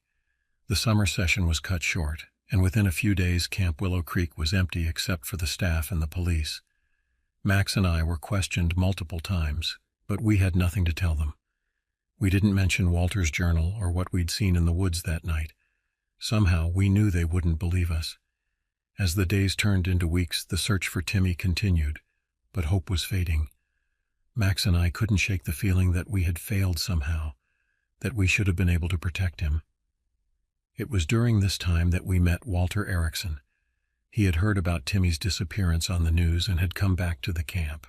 He was an old man now, his hair white and his face deeply lined, but his eyes were sharp and alert. We showed him the journal we'd found, and he nodded sadly. "I hoped no one would ever have to read that," he said. I thought if I wrote it all down, maybe someone would believe me. Maybe someone could stop it." "Stop what?" I asked, my heart pounding. Walter looked at us, his eyes filled with a mixture of fear and determination. "The thing in the woods," he said. "The thing that took Eddie.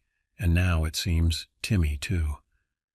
Over the next few days, Walter told us everything he knew. He spoke of an ancient evil that lived in the forest, something that had been there long before the camp was built. It was drawn to the innocence of children, he said, feeding off their fear and vitality. It all sounded crazy, like something out of a horror movie. But after everything we'd seen and experienced, Max and I couldn't dismiss it entirely. Walter had a plan. He believed that if we could find the creature's lair, we might be able to rescue Timmy and put an end to the disappearances once and for all. It was dangerous, he warned us, but it might be our only chance. Against our better judgment, Max and I agreed to help. We waited until nightfall, then slipped away from the camp, following Walter into the dark forest. The woods were different at night, alien and menacing. Every shadow seemed to move, every sound a potential threat. Walter led us deeper and deeper, following some path only he could see. After what felt like hours, we came to a small clearing. In the center was the entrance to a cave, half hidden by thick undergrowth. A cold wind blew from the cave mouth, carrying with it a foul, rotting smell. "This is it," Walter whispered. "This is where it lives." We stood there, frozen in fear and indecision. Part of me wanted to turn and run, to forget all about this madness. But then I thought of Timmy, scared and alone, possibly trapped in that dark cave. We had to try. Slowly, cautiously, we entered the cave. Our flashlights seemed weak against the oppressive darkness. The walls were damp and slimy, and the air was thick with the smell of decay. As we ventured deeper, we began to hear something. It was a low, rhythmic sound like breathing, but it was too loud, too deep to be human. Suddenly, Walter stopped. "There," he whispered, pointing ahead. In the beam of our flashlights, we saw a hulking shape. It was vaguely humanoid, but larger, its skin a mottled gray-green. And there, clutched in its massive arms, was Timmy. The boy was pale and still, but I could see the slight rise and fall of his chest. He was alive. What happened next was a blur of terror and adrenaline. The creature roared, a sound that shook the very walls of the cave. Walter charged forward, brandishing a crucifix and shouting words in a language I didn't understand. Max and I ran to Timmy, prying him from the creature's grasp as it battled with Walter. We turned to run, but I couldn't leave the old man behind. I looked back, just in time to see Walter plunge a silver dagger into the creature's chest. There was a blinding flash of light and a scream that seemed to come from everywhere at once. Then, silence. When my vision cleared, the creature was gone. Walter lay on the cave floor, pale and still. We carried Timmy and Walter's body out of the cave. By some miracle, we found our way back to the camp. The police were called, and Timmy was reunited with his parents. He had no memory of what had happened to him. Walter was hailed as a hero who had given his life to save a child. The official story was that he had tracked Timmy to the kidnapper's hideout in the cave. No one but Max and I knew the truth, and we decided to keep it that way. Camp Willow Creek closed down after that summer. The land was sold and the buildings were torn down. Now it's just another patch of forest, indistinguishable from the miles of wilderness around it. Max and I drifted apart after that summer. The experience had changed us both, and we found it hard to relate to anyone who hadn't been through what we had. But we still talk occasionally, rehashing the events of that summer, trying to make sense of it all. Sometimes I drive up to where the camp used to be. I stand at the edge of the forest and listen. The woods are quiet now, peaceful. But sometimes, when the wind blows just right, I think I can hear a faint, mournful cry echoing among the trees. And I wonder, is it really over, or is it just waiting, biding its time until it can strike again? I don't know if I'll ever have the answer to that question, but I do know this.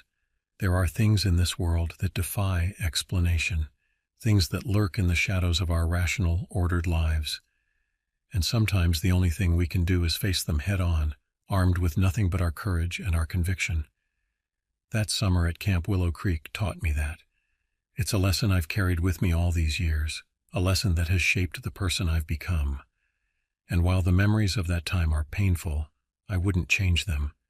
Because in the end, it's our experiences, even the darkest ones, that make us who we are.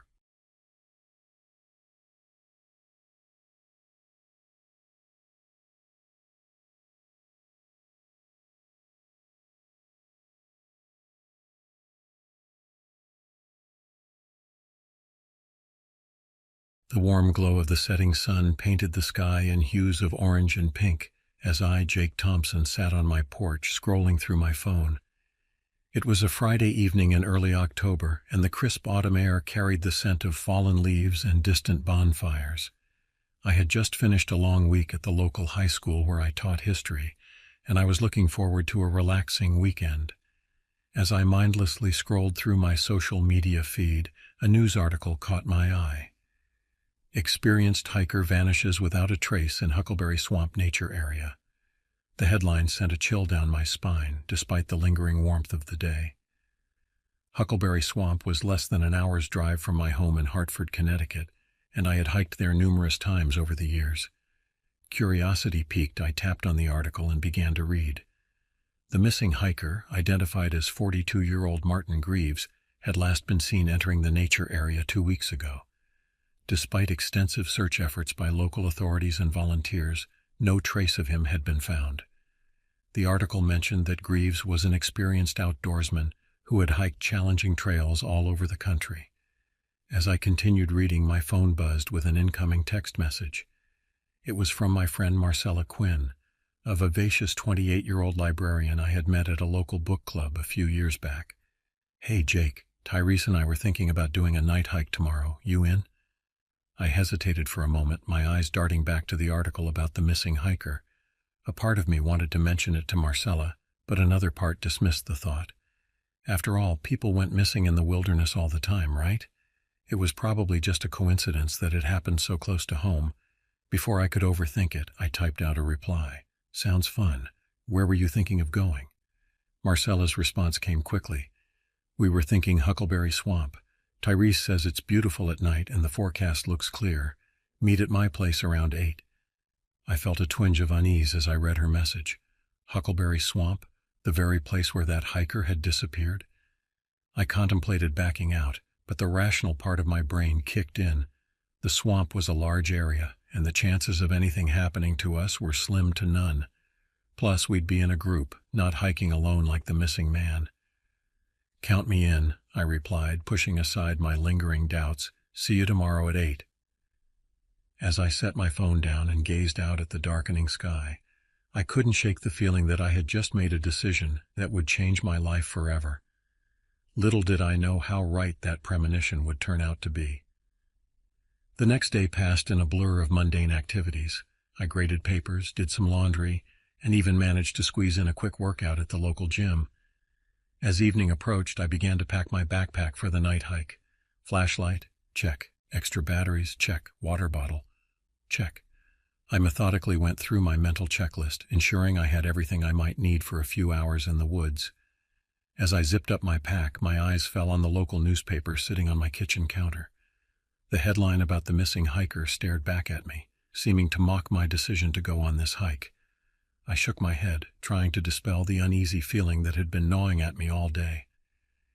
It's just a hike, Jake, I muttered to myself. Nothing to worry about.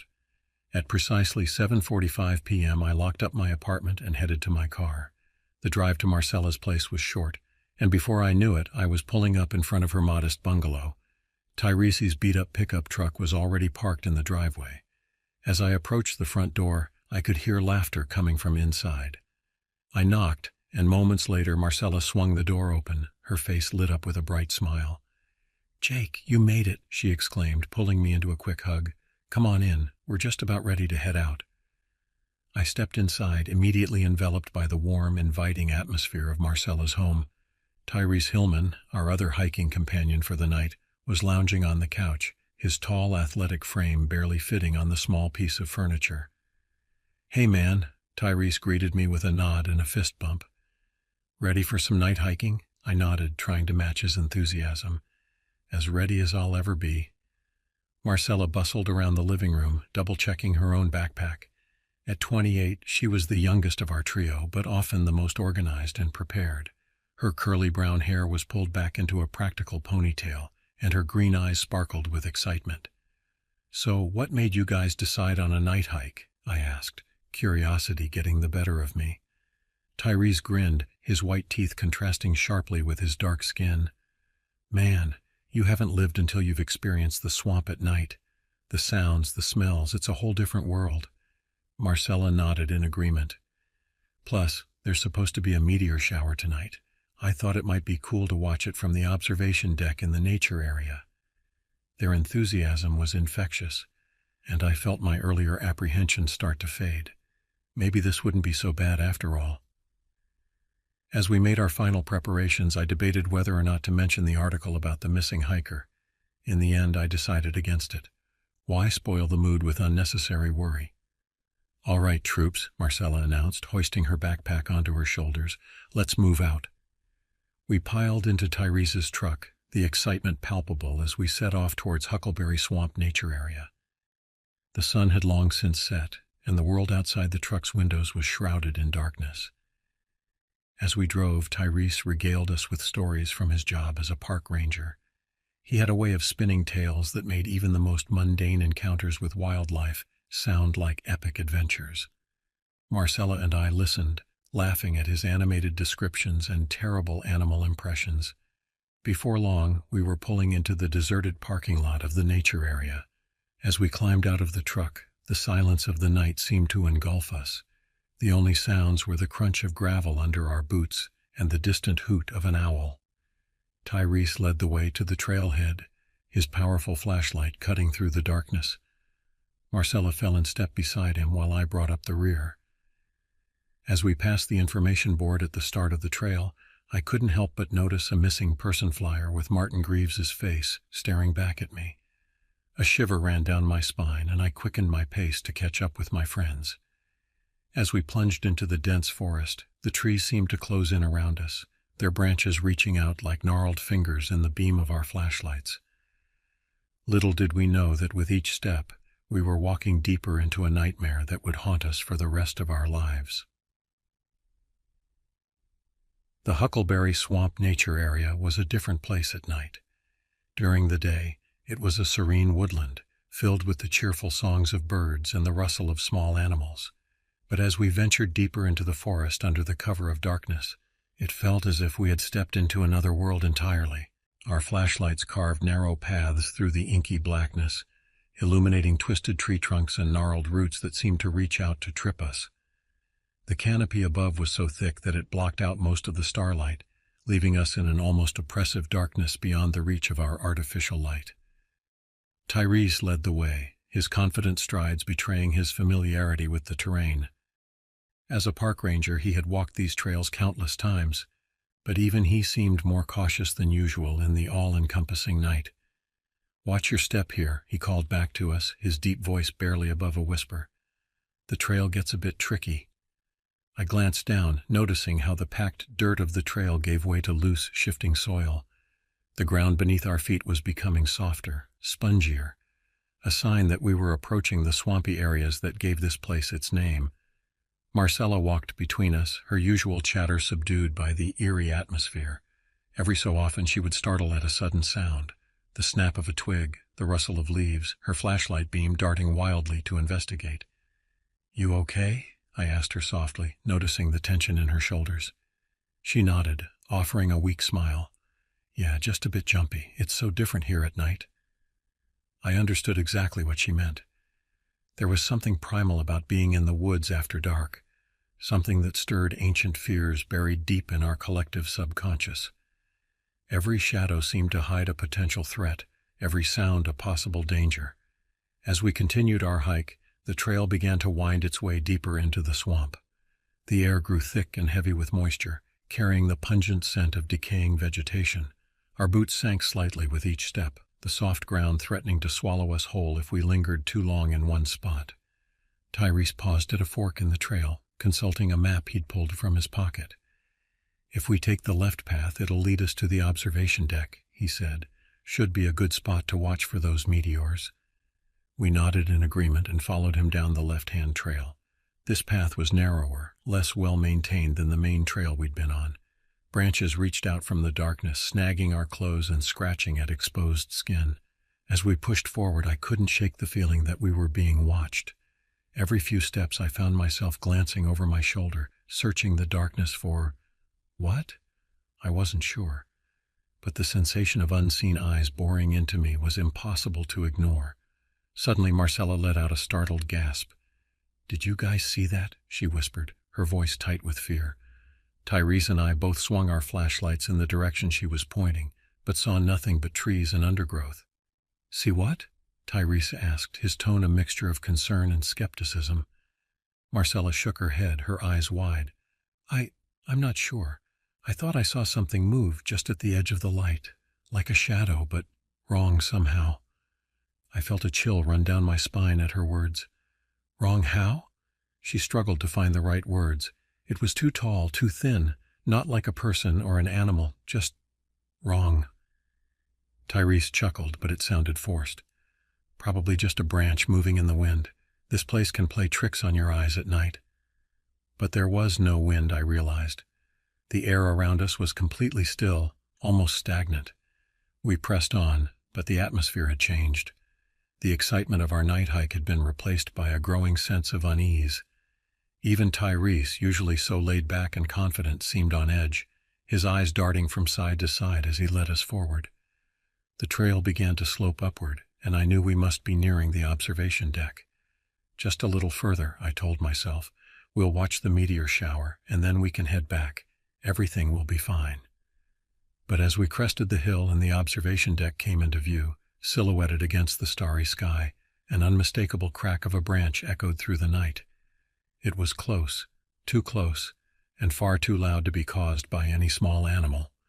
We all froze, our flashlights scanning the surrounding forest. My heart pounded fiercely as I strained my eyes to penetrate the dense foliage. The moon, which had been providing at least some ambient light, chose that moment to hide behind a bank of thick clouds, plunging the forest into even deeper darkness. Marcella, Tyrese, and I shared uneasy glances. In that moment, I couldn't help but think of the missing hiker. Had he heard a similar sound before he disappeared? Had he felt this same fear coursing through his veins? As we stood there, frozen in indecision, I realized that our simple night hike had turned into something far more sinister. Whatever was out there in the darkness, whatever had made that sound, it was clear that we were no longer alone in the Huckleberry Swamp. The silence that followed the loud crack was almost worse than the sound itself. It stretched on, taut as a bowstring, while we stood rooted to the spot, barely daring to breathe. Our flashlight beams danced erratically across the trees, searching for any sign of movement, any clue as to what had made that noise. Tyrese was the first to break the silence. "Okay," he whispered, his usual bravado noticeably absent. "Let's not panic, it was probably just a deer or something." But the look in his eyes betrayed his words. Whatever had snapped that branch was no deer. We all knew it instinctively. "Maybe we should head back," Marcella suggested, her voice barely audible. Her face was pale in the harsh glare of the flashlights, eyes wide with fear. I nodded in agreement. "Yeah, I think that's a good idea. We can always come back another night for the meteor shower." Tyrese hesitated for a moment, clearly torn between his role as our guide and his own growing unease. Finally, he nodded. "All right, let's head back. Stay close together." We turned away from the observation deck, our earlier goal forgotten in the face of this new unseen threat. Tyrese took the lead again, but his pace was quicker now, more urgent. Marcella fell in behind him, with me bringing up the rear. As we retraced our steps down the trail, I couldn't shake the feeling that we were being herded. Each snap of a twig, each rustle of leaves seemed to come from behind us or to our sides, as if something was corralling us along the path. The forest around us had taken on a malevolent air. The trees, which had seemed merely spooky before, now felt actively hostile. Their branches reached out like claws, snagging our clothes and scratching our skin. Roots seemed to rise up from the ground, threatening to trip us with each step.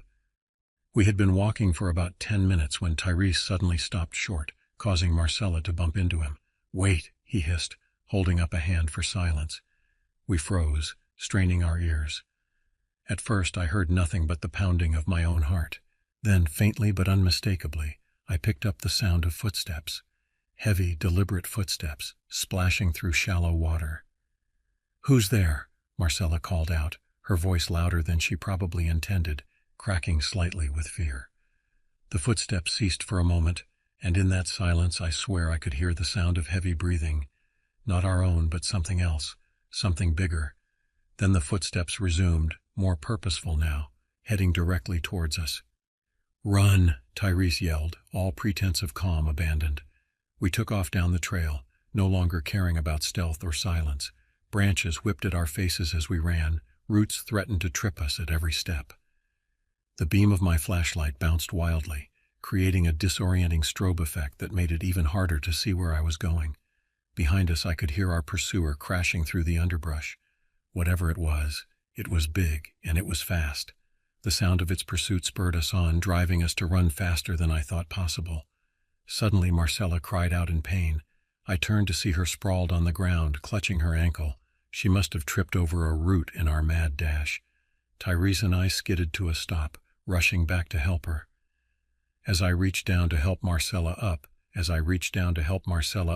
my flashlight beam caught something that made my blood run cold. Just inches from where she had fallen lay a weathered shoe, caked with mud and partially hidden by leaves. Next to it were scraps of torn fabric, dark stains marring the tattered cloth. "Oh God," I whispered, my voice barely audible over the sound of our heavy breathing. Tyrese followed my gaze, his eyes widening as he took in the grisly scene. "We need to move," he said urgently, already bending down to help Marcella to her feet. "Can you walk?" Marcella nodded, grimacing as she put weight on her injured ankle. "I think so, but I'll be slow." "Lean on me," I offered, draping her arm over my shoulder. "We'll go as fast as we can." As we set off again, our pace significantly reduced by Marcella's injury. I couldn't help but think about the owner of that shoe. Was it the missing hiker, Martin Greaves? And if so, what had happened to him? The torn clothing and dark stains painted a gruesome picture in my mind. Our pursuer seemed to have fallen back, but I could still hear occasional crashes in the underbrush behind us, reminding us that we were far from safe.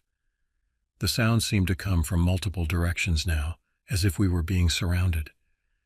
"What is that thing?" Marcella whispered, her voice tight with pain and fear. "I don't know," Tyrese replied, his eyes constantly scanning the darkness around us. "But whatever it is, it's not natural." As if to confirm his words, a low, guttural growl echoed through the trees. It was unlike anything I'd ever heard before. Not quite animal, not quite human. The sound sent shivers down my spine and seemed to reverberate in my very bones. We pressed on, every step a struggle against the treacherous terrain and our own mounting terror. The oppressive darkness seemed to close in around us, our flashlights barely piercing the gloom. Strange whispers seemed to slide through the trees, just on the edge of hearing.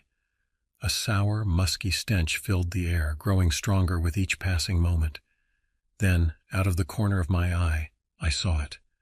A flash of movement, too quick and too strange to properly process, but the glimpse I caught was enough to turn my blood to ice. It was a creature unlike anything I'd ever seen or imagined. Its body was covered in mottled fur, matted and tangled with twigs and leaves. But it was the creature's shape that defied logic, elongated limbs that seemed capable of bending in impossible ways, ending in viciously sharp claws. And its face, God, its face. In the brief moment I saw it, I noticed eyes like swirling pools of darkness, filled with a malevolent intelligence that was unmistakably predatory. "Run!" I yelled, my voice cracking with terror. "It's right there." We abandoned all pretense of stealth, crashing through the underbrush in a desperate bid for survival. Marcella whimpered in pain with each step, but adrenaline kept her moving. Tyrese took the lead, using his superior strength to forge a path through the dense vegetation. Behind us, the creature let out a bone-chilling screech and gave chase. I could hear it moving through the forest with unnatural speed and agility, far outpacing what should have been possible in such dense undergrowth. "We can't outrun it," Marcella gasped, her face pale with pain and fear. She was right. With her injured ankle slowing us down and the creature's inhuman speed, it was only a matter of time before it caught up to us. We needed a plan, and fast. "Tyrese," I shouted between ragged breaths, "isn't there a ranger station nearby?" Tyrese's face lit up with sudden hope. "Yes, about half a mile east of here. If we can make it there, we might have a chance." With renewed determination, we changed course, heading east as best we could while navigating the treacherous swamp. Every splash of our feet in the shallow water seemed to echo in the unnaturally quiet forest. The creature's pursuit had gone silent, which was somehow even more terrifying than hearing it crash through the underbrush. As we struggled onward, I couldn't help but wonder about the nature of our pursuer. What was this thing that defied all logical explanation? Was it some kind of undiscovered species, a government experiment gone wrong, or something even more sinister, something that shouldn't exist in our rational, scientific world? My musings were cut short as Tyrese suddenly stopped, holding up a hand for silence.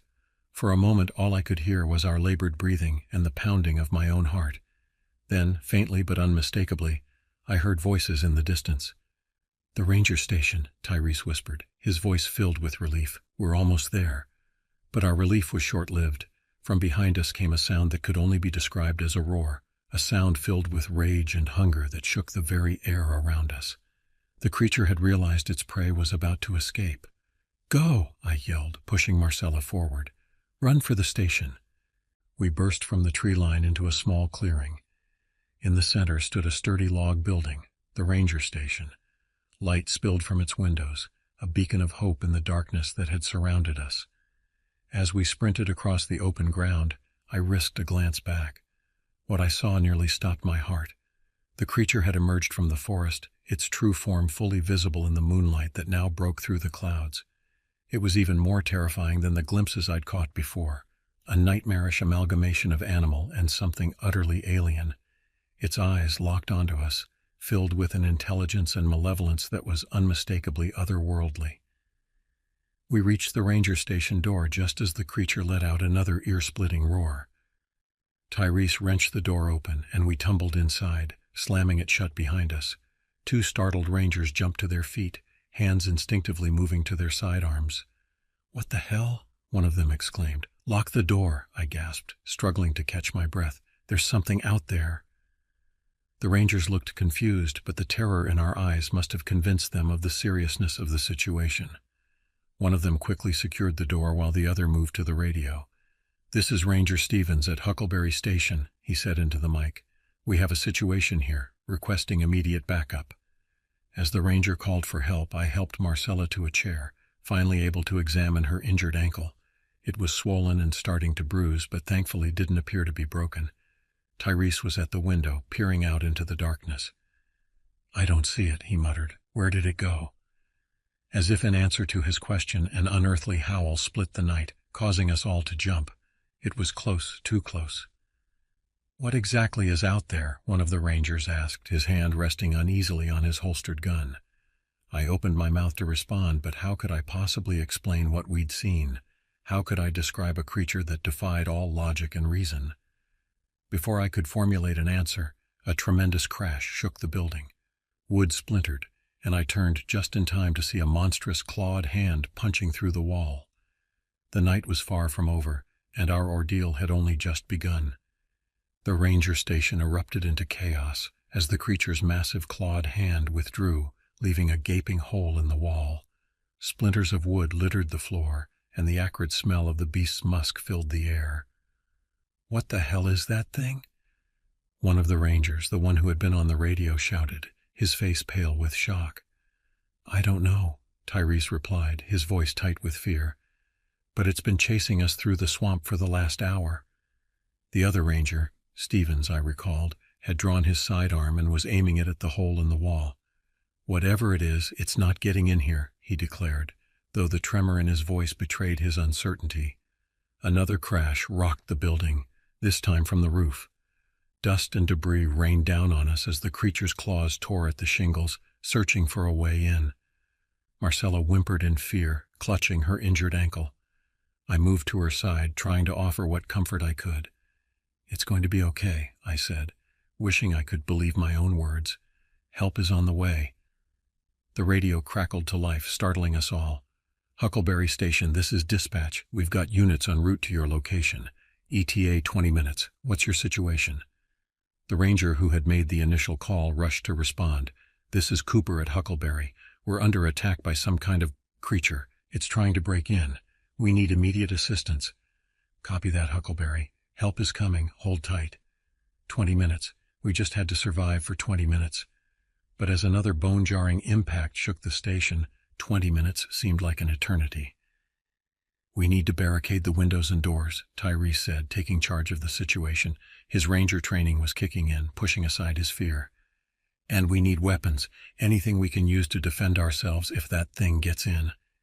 We sprang into action, dragging heavy filing cabinets in front of the windows and piling furniture against the door. The rangers distributed what weapons they had: another handgun for Tyrese, a shotgun for me, and a large hunting knife for Marcella. As we worked, the creature continued its assault on the building. Each impact sent tremors through the floor, and the sound of splintering wood told us that our shelter wouldn't hold forever.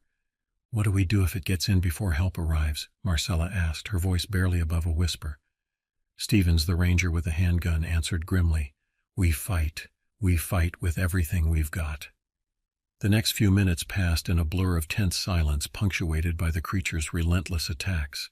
We huddled in the center of the room, weapons at the ready, jumping at every sound. Suddenly the assault stopped.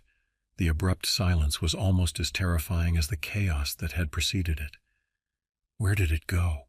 Cooper whispered, his eyes darting from window to window. As if in answer, a low, rumbling growl emanated from just outside the station. It was a sound that seemed to vibrate in our very bones, filling us with a primal terror. Then slowly, deliberately, something began to scratch at the door. It wasn't the violent assault of before, but somehow this methodical approach was even more terrifying. It was as if the creature was taunting us, letting us know that it could get in whenever it wanted. "It's toying with us," I said, my mouth dry with fear. Tyrese nodded grimly. "It's intelligent, more intelligent than any animal I've ever encountered." The scratching continued, occasionally interspersed with that bone-chilling growl. Minutes ticked by with agonizing slowness, each second stretching into an eternity of terror. Then, just as the tension had reached an unbearable level, we heard it, the distant wail of sirens. "The backup!" Cooper exclaimed, relief evident in his voice. "They're almost here." But our relief was short-lived. As soon as the sirens became audible, the creature let out a roar of frustration and renewed its assault on the station with even greater ferocity.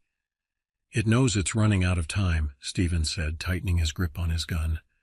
The next few moments were a blur of splintering wood, shattering glass, and terrified screams.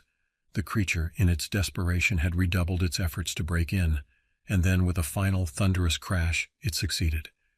The barricaded door exploded inward in a shower of splinters and twisted metal. And there, framed in the doorway, stood the stuff of nightmares. In the harsh glare of the station's fluorescent lights, we could finally see the creature in all its horrifying detail. It stood nearly 8 feet tall, its body a grotesque amalgamation of animal features. Matted fur covered most of its form, but in places I could see patches of scales or something that looked unsettlingly like human skin. Its limbs were long and jointed in impossible ways, ending in massive claws that looked capable of tearing through steel. But it was the creature's face that would haunt my nightmares for years to come. It was vaguely lupine in shape, with a protruding snout filled with razor-sharp teeth. But where there should have been eyes, there were only swirling voids of absolute darkness. Looking into those eyeless sockets, I felt as if I was staring into the abyss itself. For a moment everything was still. We stood frozen in terror, and even the creature seemed to pause, as if savoring our fear. Then several things happened at once. Stevens and Tyrese opened fire, their guns blazing in the confined space of the station. The creature roared in pain and anger, a sound that threatened to burst our eardrums. And from outside, I heard the screech of tires as the backup finally arrived. What followed was a chaotic blur of gunfire, screams, and inhuman roars. The creature, wounded but far from defeated, lashed out with its massive claws. Cooper went down, a spray of blood marking where those terrible talons had caught him. I raised the shotgun, my hand shaking so badly I could barely aim. I fired, the recoil nearly knocking me off my feet. The creature staggered back, ichor spurting from multiple wounds, but it didn't fall. More gunshots rang out, this time from outside. The newly arrived officers had joined the fray, pouring fire into the station. The creature, realizing it was outmatched, let out one final earth-shaking roar. Then, with a speed that defied its size, it turned and burst through one of the barricaded windows. In moments it had vanished into the darkness of the swamp, leaving behind a scene of utter devastation. As the adrenaline began to fade, I became aware of the ringing in my ears, the acrid smell of gunpowder, and the metallic tang of blood in the air. Marcella was sobbing quietly, and Tyrese stood with his gun still raised, staring at the shattered window where the creature had escaped. Officers swarmed into the station, securing the area and calling for medical assistance. But even as they took charge of the situation, I knew that our ordeal was far from over. The creature was still out there, somewhere in the dark depths of Huckleberry Swamp. And something told me that this was just the beginning of a mystery that would change our lives forever. The hours following our encounter at the ranger station passed in a surreal blur. Paramedics arrived to treat our injuries, Marcella's sprained ankle, cuts and bruises for Tyrese and me, and more serious wounds for the unfortunate Ranger Cooper, who had taken the brunt of the creature's attack. As we were patched up, a steady stream of law enforcement officials arrived on the scene. Local police, state troopers, and even a few men in dark suits who refused to identify themselves beyond vague mentions of a federal task force. We were separated and questioned extensively. I found myself in one of the remaining intact rooms of the ranger station, sitting across from a stern-faced detective who introduced himself as Richard Hawthorne. "Mr. Thompson," he began, his voice gruff and no-nonsense, "I need you to tell me exactly what happened tonight, and please don't leave anything out, no matter how unusual it might seem." I took a deep breath and began recounting the events of the night. As I spoke, describing our terrifying chase through the swamp and the nightmarish creature that had pursued us, I could see the skepticism growing in Detective Hawthorne's eyes. When I finished, he sat back in his chair, regarding me with a mixture of disbelief and concern. "Mr. Thompson," he said slowly, "you do realize how this sounds, don't you?" I nodded wearily. "I know it sounds crazy. If I hadn't lived through it, I wouldn't believe it myself. But I swear to you, every word is true." Hawthorne sighed, rubbing his temples. As I reached down to help Marcella up, my flashlight beam caught something that made my blood run cold. Just inches from where she had fallen lay a weathered shoe, caked with mud and partially hidden by leaves. Next to it were scraps of torn fabric, dark stains marring the tattered cloth. "Oh God," I whispered, my voice barely audible over the sound of our heavy breathing. Tyrese followed my gaze, his eyes widening as he took in the grisly scene. "We need to move," he said urgently, already bending down to help Marcella to her feet. "Can you walk?" Marcella nodded, grimacing as she put weight on her injured ankle. "I think so, but I'll be slow." "Lean on me," I offered, draping her arm over my shoulder. "We'll go as fast as we can." As we set off again, our pace significantly reduced by Marcella's injury, I couldn't help but think about the owner of that shoe. Was it the missing hiker, Martin Greaves? And if so, what had happened to him? The torn clothing and dark stains painted a gruesome picture in my mind. Our pursuer seemed to have fallen back, but I could still hear occasional crashes in the underbrush behind us, reminding us that we were far from safe. The sound seemed to come from multiple directions now, as if we were being surrounded. "What is that thing?" Marcella whispered, her voice tight with pain and fear. "I don't know," Tyrese replied, his eyes constantly scanning the darkness around us. "But whatever it is, it's not natural." As if to confirm his words, a low, guttural growl echoed through the trees. It was unlike anything I'd ever heard before. Not quite animal, not quite human. The sound sent shivers down my spine and seemed to reverberate in my very bones. We pressed on, every step a struggle against the treacherous terrain and our own mounting terror. The oppressive darkness seemed to close in around us, our flashlights barely piercing the gloom. Strange whispers seemed to slide through the trees, just on the edge of hearing. A sour, musky stench filled the air, growing stronger with each passing moment. Then, out of the corner of my eye, I saw it, a flash of movement too quick and too strange to properly process. But the glimpse I caught was enough to turn my blood to ice. It was a creature unlike anything I'd ever seen or imagined. Its body was covered in mottled fur, matted and tangled with twigs and leaves, but it was the creature's shape that defied logic. Elongated limbs that seemed capable of bending in impossible ways, ending in viciously sharp claws. And its face. God, its face. In the brief moment I saw it, I noticed eyes like swirling pools of darkness, filled with a malevolent intelligence that was unmistakably predatory. "Run!" I yelled, my voice cracking with terror. "It's right there!" We abandoned all pretense of stealth, crashing through the underbrush in a desperate bid for survival. Marcella whimpered in pain with each step, but adrenaline kept her moving. Tyrese took the lead, using his superior strength to forge a path through the dense vegetation. Behind us, the creature let out a bone-chilling screech and gave chase. I could hear it moving through the forest with unnatural speed and agility, far outpacing what should have been possible in such dense undergrowth. "We can't outrun it," Marcella gasped, her face pale with pain and fear. She was right. With her injured ankle slowing us down and the creature's inhuman speed, it was only a matter of time before it caught up to us. We needed a plan, and fast. "Tyrese!" I shouted between ragged breaths. "Isn't there a ranger station nearby?" Tyrese's face lit up with sudden hope. "Yes, about half a mile east of here. If we can make it there, we might have a chance." With renewed determination, we changed course, heading east as best we could while navigating the treacherous swamp. Every splash of our feet in the shallow water seemed to echo in the unnaturally quiet forest. The creature's pursuit had gone silent, which was somehow even more terrifying than hearing it crash through the underbrush. As we struggled onward, I couldn't help but wonder about the nature of our pursuer. What was this thing that defied all logical explanation?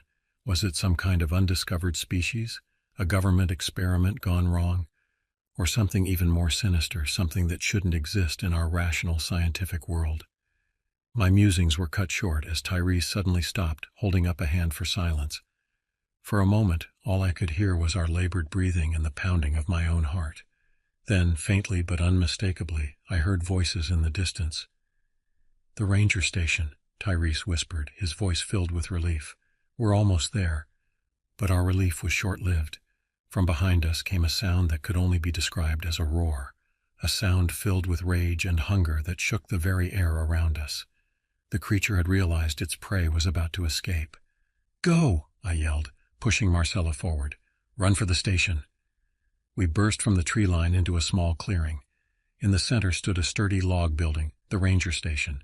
Light spilled from its windows, a beacon of hope in the darkness that had surrounded us. As we sprinted across the open ground, I risked a glance back. What I saw nearly stopped my heart. The creature had emerged from the forest, its true form fully visible in the moonlight that now broke through the clouds. It was even more terrifying than the glimpses I'd caught before, a nightmarish amalgamation of animal and something utterly alien. Its eyes locked onto us, filled with an intelligence and malevolence that was unmistakably otherworldly. We reached the ranger station door just as the creature let out another ear-splitting roar. Tyrese wrenched the door open, and we tumbled inside, slamming it shut behind us. Two startled rangers jumped to their feet, hands instinctively moving to their sidearms. "What the hell?" one of them exclaimed. "Lock the door," I gasped, struggling to catch my breath. "There's something out there." The rangers looked confused, but the terror in our eyes must have convinced them of the seriousness of the situation. One of them quickly secured the door, while the other moved to the radio. "This is Ranger Stevens at Huckleberry Station," he said into the mic. "We have a situation here, requesting immediate backup." As the ranger called for help, I helped Marcella to a chair, finally able to examine her injured ankle. It was swollen and starting to bruise, but thankfully didn't appear to be broken. Tyrese was at the window, peering out into the darkness. "I don't see it," he muttered. "Where did it go?" As if in answer to his question, an unearthly howl split the night, causing us all to jump. It was close, too close. "What exactly is out there?" one of the rangers asked, his hand resting uneasily on his holstered gun. I opened my mouth to respond, but how could I possibly explain what we'd seen? How could I describe a creature that defied all logic and reason? Before I could formulate an answer, a tremendous crash shook the building. Wood splintered, and I turned just in time to see a monstrous, clawed hand punching through the wall. The night was far from over, and our ordeal had only just begun. The ranger station erupted into chaos as the creature's massive clawed hand withdrew, leaving a gaping hole in the wall. Splinters of wood littered the floor, and the acrid smell of the beast's musk filled the air. "What the hell is that thing?" one of the rangers, the one who had been on the radio, shouted, his face pale with shock. "I don't know," Tyrese replied, his voice tight with fear. "But it's been chasing us through the swamp for the last hour." The other ranger, Stevens, I recalled, had drawn his sidearm and was aiming it at the hole in the wall. "Whatever it is, it's not getting in here," he declared, though the tremor in his voice betrayed his uncertainty. Another crash rocked the building, this time from the roof. Dust and debris rained down on us as the creature's claws tore at the shingles, searching for a way in. Marcella whimpered in fear, clutching her injured ankle. I moved to her side, trying to offer what comfort I could. "It's going to be okay," I said, wishing I could believe my own words. "Help is on the way." The radio crackled to life, startling us all. "Huckleberry Station, this is dispatch. We've got units en route to your location. ETA 20 minutes. What's your situation?" The ranger who had made the initial call rushed to respond. "This is Cooper at Huckleberry. We're under attack by some kind of creature. It's trying to break in. We need immediate assistance." "Copy that, Huckleberry. Help is coming. Hold tight." 20 minutes. We just had to survive for 20 minutes. But as another bone-jarring impact shook the station, 20 minutes seemed like an eternity. "We need to barricade the windows and doors," Tyrese said, taking charge of the situation. His ranger training was kicking in, pushing aside his fear. And we need weapons, anything we can use to defend ourselves if that thing gets in. We sprang into action, dragging heavy filing cabinets in front of the windows and piling furniture against the door. The Rangers distributed what weapons they had: another handgun for Tyrese, a shotgun for me, and a large hunting knife for Marcella. As we worked, the creature continued its assault on the building. Each impact sent tremors through the floor, and the sound of splintering wood told us that our shelter wouldn't hold forever. "What do we do if it gets in before help arrives?" Marcella asked, her voice barely above a whisper. Stevens, the ranger with the handgun, answered grimly, We fight with everything we've got." The next few minutes passed in a blur of tense silence punctuated by the creature's relentless attacks. We huddled in the center of the room, weapons at the ready, jumping at every sound. Suddenly the assault stopped. The abrupt silence was almost as terrifying as the chaos that had preceded it. "Where did it go?" Cooper whispered, his eyes darting from window to window. As if in answer, a low rumbling growl emanated from just outside the station. It was a sound that seemed to vibrate in our very bones, filling us with a primal terror. Then, slowly, deliberately, something began to scratch at the door. It wasn't the violent assault of before, but somehow this methodical approach was even more terrifying. It was as if the creature was taunting us, letting us know that it could get in whenever it wanted. "It's toying with us," I said, my mouth dry with fear. Tyrese nodded grimly. "It's intelligent.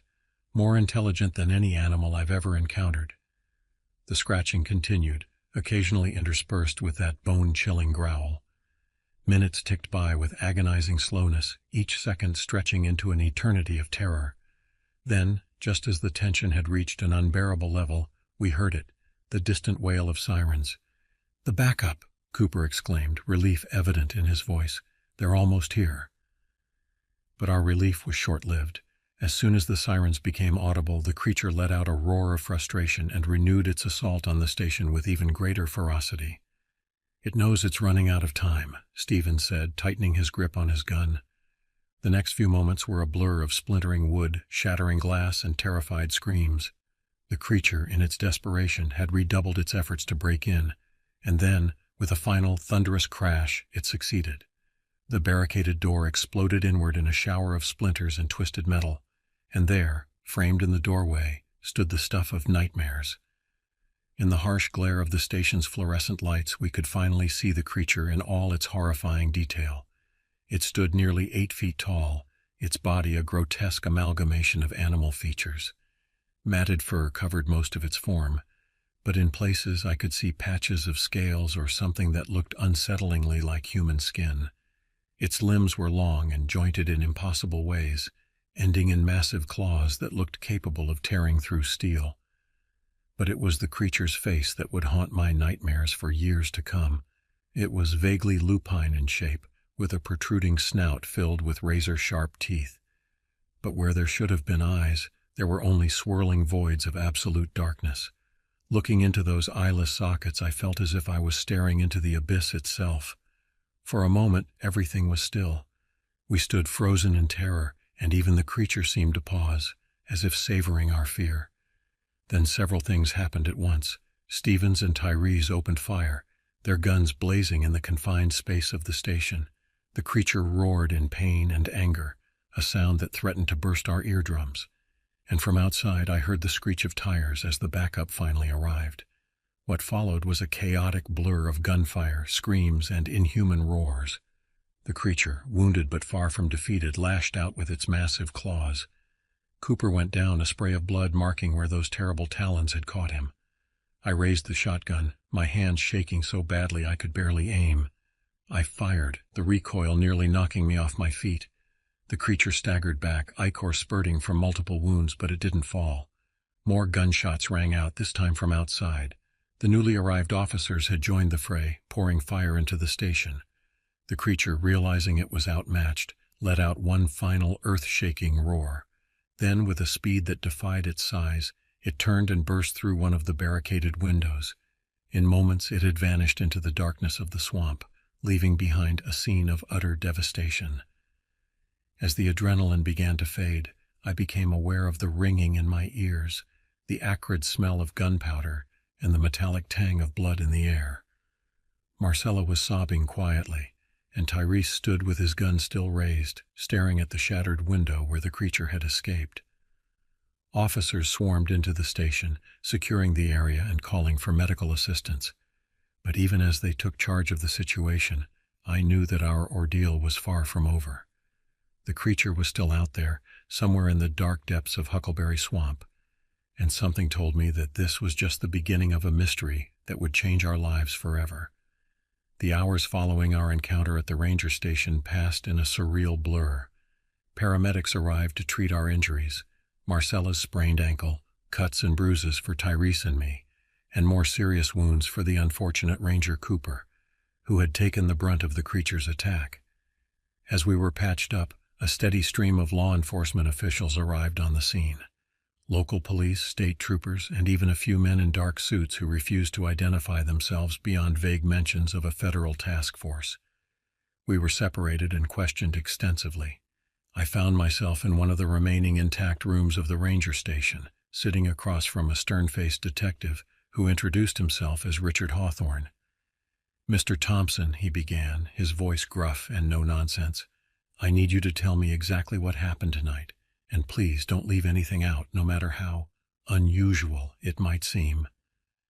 I took a deep breath and began recounting the events of the night.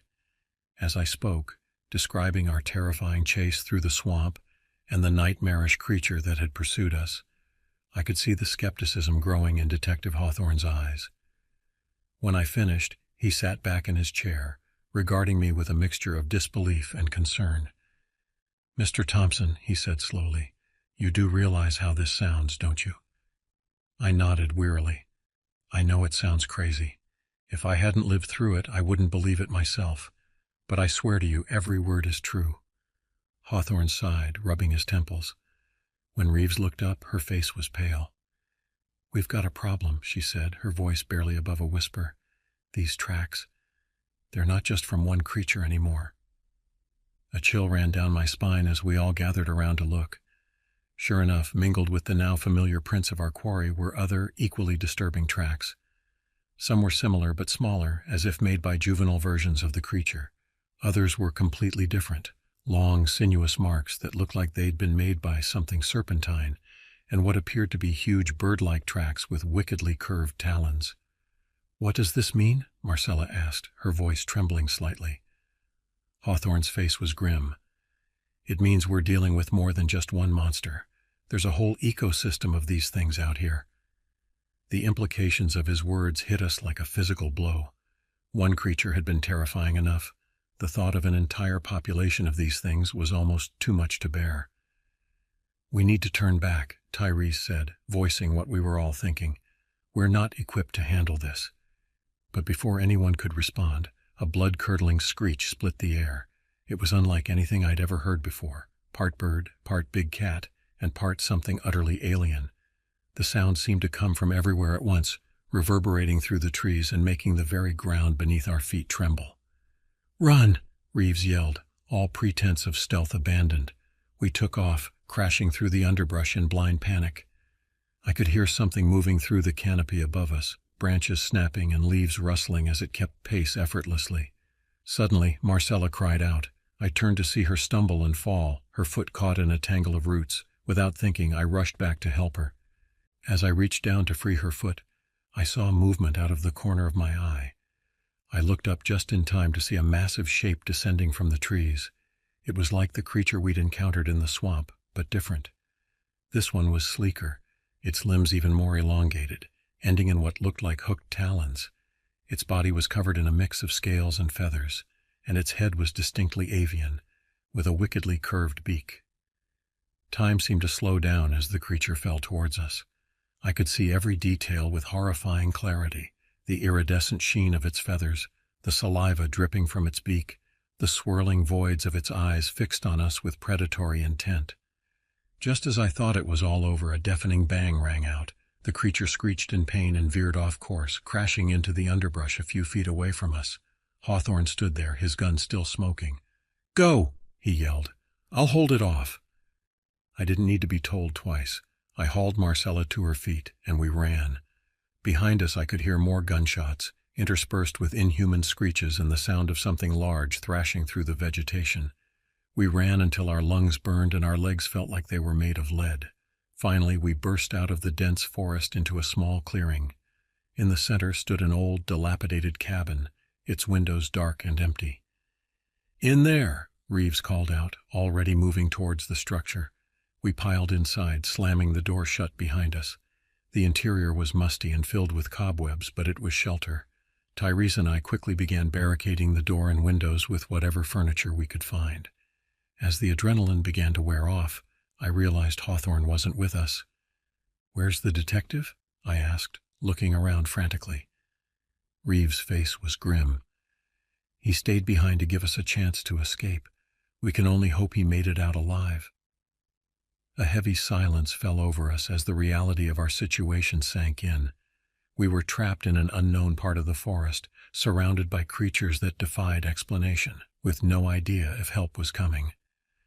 As night began to fall, casting long shadows through the cracks in the boarded-up windows, we huddled together in the center of the cabin. The sounds of the forest outside had changed, filled now with strange calls and movements that sent shivers down our spines. "What do we do now?" Marcella whispered, her voice tight with fear. Reeves checked her weapon, her face set in grim determination. "We survive the night, and come morning we find a way out of this forest. Whatever's happening here, it's bigger than we thought. We need to get this information to people who can help." As we settled in for a long, terrifying night, I couldn't shake the feeling that we had stumbled upon something far more significant than a simple monster hunt.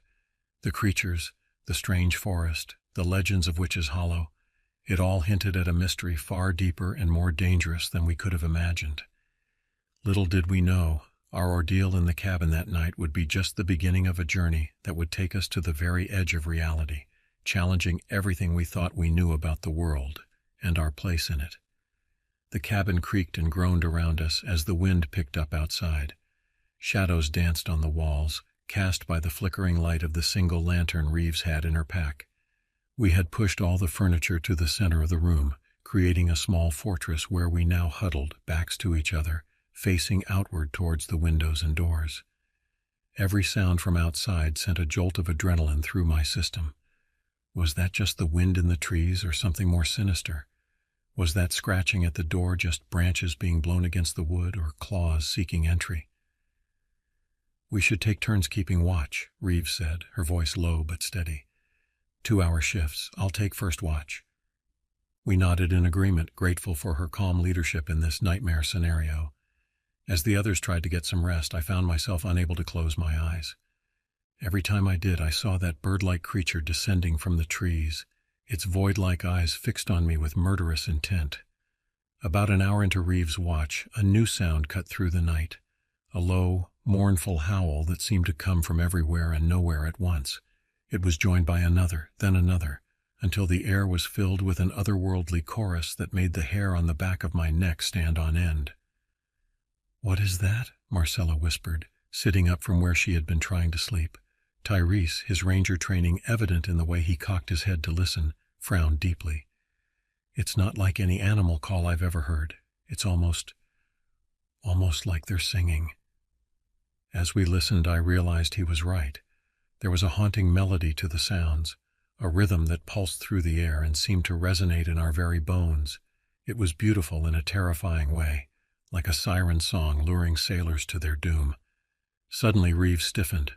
"Look," she hissed, pointing towards one of the boarded-up windows. We all turned to look, and I felt my heart skip a beat. Through a small gap in the planks, I could see movement outside.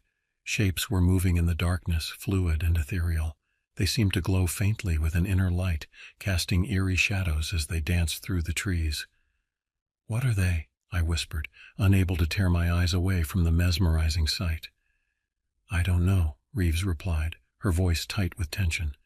"But whatever they are, they're not natural."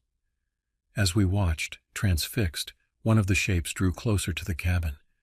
It paused just outside the window, and for a moment I could make out more details. It was vaguely humanoid, but its proportions were all wrong. Its limbs were too long, too fluid, as if they weren't constrained by bones or joints. Its head was elongated and eyeless, with a mouth that seemed to take up half its face. Then, slowly, deliberately, it turned to face the window. Even though it had no eyes, I felt with absolute certainty that it was looking directly at me. A voice, not heard with my ears but felt in my mind, whispered, "Come out, join us, become one with the forest." I recoiled, scrambling backwards until my back hit the far wall of the cabin. The others looked at me in alarm. "What's wrong?" Tyrese asked, reaching out to steady me. I opened my mouth to explain, but no words came out. How could I describe the alien presence I had felt in my mind, the terrifying allure of its invitation? Before I could find my voice, a new sound cut through the night, a human scream filled with pain and terror. We all froze, exchanging horrified glances. "That came from the east," Reeves said, already moving towards the door. "Someone's out there." "We can't go out there," Marcella protested. "Those things are still out there." Reeves paused, her hand on the makeshift barricade. "We can't just leave someone to die. Besides, it could be Hawthorne." The mention of the detective's name settled it. We couldn't abandon him, not after he had risked his life to save us. Quickly and quietly, we removed the barricade from the door. Reeves took point, her rifle at the ready. Tyrese and I flanked Marcella, who was still limping slightly from her earlier fall. As we stepped out into the night, the ethereal shapes in the forest seemed to retreat, melting back into the shadows. The haunting melody faded, replaced by an oppressive silence that seemed to press in on us from all sides. We moved as quietly as we could through the underbrush, following the direction of the scream. The forest around us felt alive in a way that had nothing to do with normal wildlife. Shadows seemed to move of their own accord, and more than once I caught glimpses of glowing eyes watching us from the darkness. After what felt like hours, but was probably only minutes, we came to a small clearing. What we saw there would haunt my nightmares for years to come. In the center of the clearing stood a massive tree, its trunk easily 10 feet in diameter. But this was no ordinary tree. Its bark seemed to pulse with an inner light, and its branches moved and writhed like tentacles. And there, half absorbed into the trunk, was a human figure. With a jolt of horror, I recognized Hawthorne. He was alive, but barely. His lower body had been pulled into the tree, the bark growing over his skin. His face was a mask of pain and terror, his mouth open in a silent scream. As we stood there, frozen in shock and horror, Hawthorne's eyes found us. "Run," he managed to gasp out. "It's a trap. They're not what they seem. The whole forest is elite." His words were cut off as the tree pulsed, pulling him deeper into its trunk. In moments he had vanished entirely, leaving no trace that he had ever been there. For a long moment we stood in stunned silence. Then, as one, we turned to run. But it was too late. The clearing was no longer empty.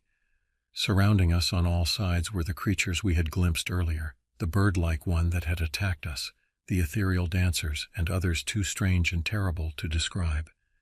And behind them all, towering over everything, was a shape that could only be our original quarry from the swamp.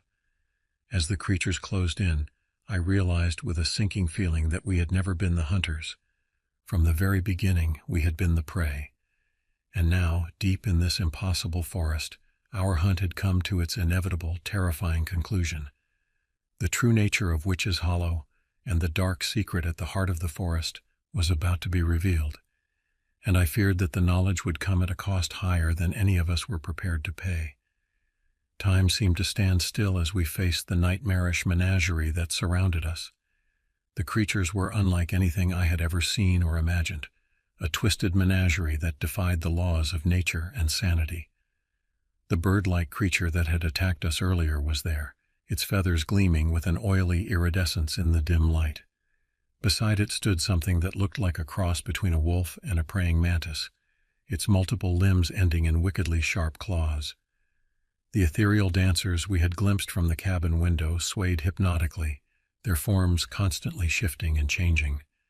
And there, looming over them all, was the creature from the swamp. Seeing it again, in the heart of its domain, I realized that our memories hadn't done it justice. It was even more terrifying than I remembered.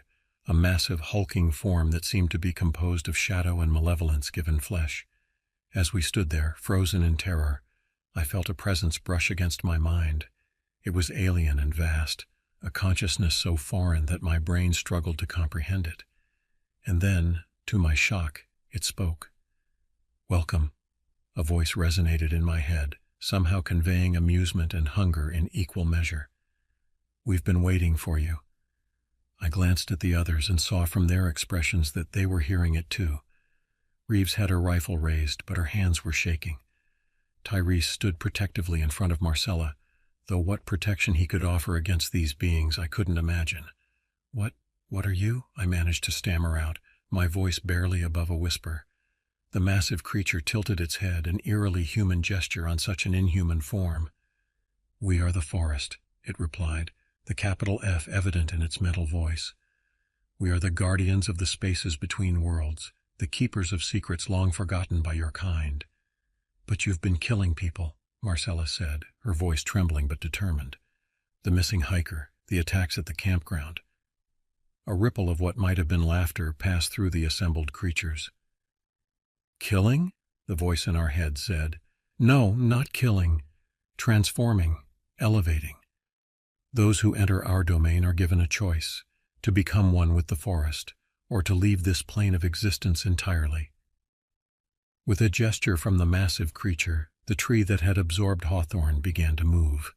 Its bark split open, revealing a writhing mass of tendrils and pulsing organic matter. And there in the center was Hawthorne, or what used to be Hawthorne. His body had been transformed, merged with the living tissue of the tree. His skin was now bark, his hair leaves and moss.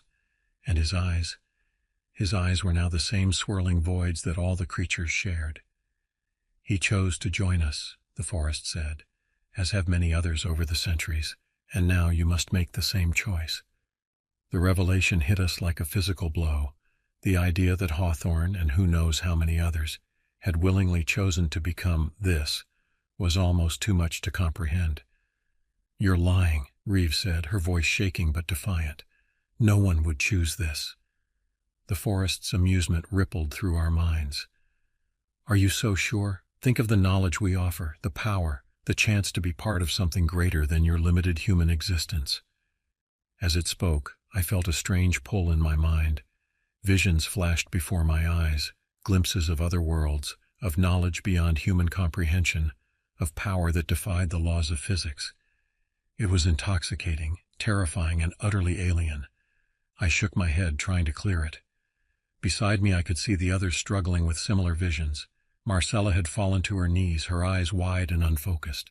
Tyrese was gritting his teeth, his hands clenched into fists as he fought against the mental assault. "Stop it!" I yelled, both out loud and in my mind. "Leave us alone!" To my surprise, the vision ceased. The forest seemed to regard us with renewed interest. "Interesting," it mused. "Your will is stronger than most. Perhaps that is why you were drawn here." "Drawn here?" Reeves asked, her voice hoarse. "What do you mean?" "Did you think it was mere chance that led you to our domain?" the forest replied. "We have been calling to you, to all of you, since your first encounter in the swamp. You are special, chosen, and now you must decide, join us or perish." The creatures around us began to close in, their forms shifting and writhing in ways that hurt to look at. I felt panic rising in my chest. We were outnumbered, outmatched, and had nowhere to run. But then, just as all hope seemed lost, Tyrese spoke up. "Wait," he said, his voice steady despite the fear evident in his eyes. "You said we have a choice. That means you can't force us to join you, right?" The forest paused, and I felt a flicker of something. Uncertainty? Respect? It was hard to tell with such an alien consciousness. "That is correct," it finally admitted. "The choice must be willing. It is the central tenet of our existence." "Then I choose to leave," Tyrese said firmly. "We all do. Let us go, and we won't tell anyone about this place. It'll remain your secret." For a long moment there was silence. The creatures around us remained still, awaiting the forest's decision. I held my breath, hardly daring to hope. Finally the forest spoke. "Your offer is acceptable. But know this. Once you leave, you can never return. The knowledge of this place will fade from your minds, becoming nothing more than a half-remembered dream. And should you ever speak of what you've seen here, no one will believe you." Relief washed over me, so intense it made my knees weak. We were going to survive. We were going to go home. But then Marcella spoke up, her voice quiet but clear. What if one of us wanted to stay? We all turned to look at her in shock. She was still on her knees, but her eyes were clear now, filled with a mixture of fear and wonder. Marcella, no, I said, reaching out to her. You can't. She looked at me, tears in her eyes. But don't you see, Jake? The things they could teach us, the worlds we could explore. It's everything I've ever dreamed of. The forest's satisfaction was palpable. The choice is yours, it said, but choose quickly. The offer will not remain open indefinitely. For a moment I thought we'd lost her, but then Tyrese knelt down beside her, taking her hand. Marcella, he said gently, I know it's tempting, but think about your family, your friends. Think about all the good you can do in our world. We need you there. Marcella hesitated, torn between two impossible choices. Then, slowly, she nodded. You're right, she whispered. I want to go home. The forest's disappointment was clear, but it made no move to stop us. So be it, it said. Go now and do not look back, for if you do, you may find yourselves unable to leave. We didn't need to be told twice. Supporting each other, we turned and began to make our way out of the clearing. True to the forest's word, none of the creatures tried to stop us. As we walked, I could feel the memory of what had happened already beginning to fade. The details were becoming fuzzy, the terror less acute. By the time we reached the edge of Witch's Hollow, it felt more like a particularly vivid nightmare than reality. We emerged from the forest as dawn was breaking, the pale light of the sun feeling alien after the otherworldly glow of the forest. A search and rescue team found us a few hours later, dehydrated and exhausted, but alive. In the days and weeks that followed, we tried to piece together what had happened. But true to the forest's word, our memories were fragmented and dreamlike. We couldn't agree on the details, and the more we tried to remember, the more it slipped away. The official report listed Hawthorne as missing, presumed dead. The attacks were attributed to an unusually aggressive bear, which was supposedly hunted down and killed. Life, it seemed, was determined to return to normal. But sometimes, late at night, I find myself staring out at the distant tree line, and for just a moment I swear I can hear a faint, otherworldly melody carried on the wind. In those moments I feel a pull, an urge to return to the forest and the impossible choice we left behind. But I resist. I made my choice, and I have to believe it was the right one. The forest and its secrets remain hidden, a mystery that will haunt the edges of my consciousness for the rest of my days. And yet I can't help but wonder, what if we had chosen differently? What wonders and horrors might we have discovered? The question lingers, unanswered and unanswerable, a reminder of the thin veil that separates our world from the unknown terrors that lurk just out of sight.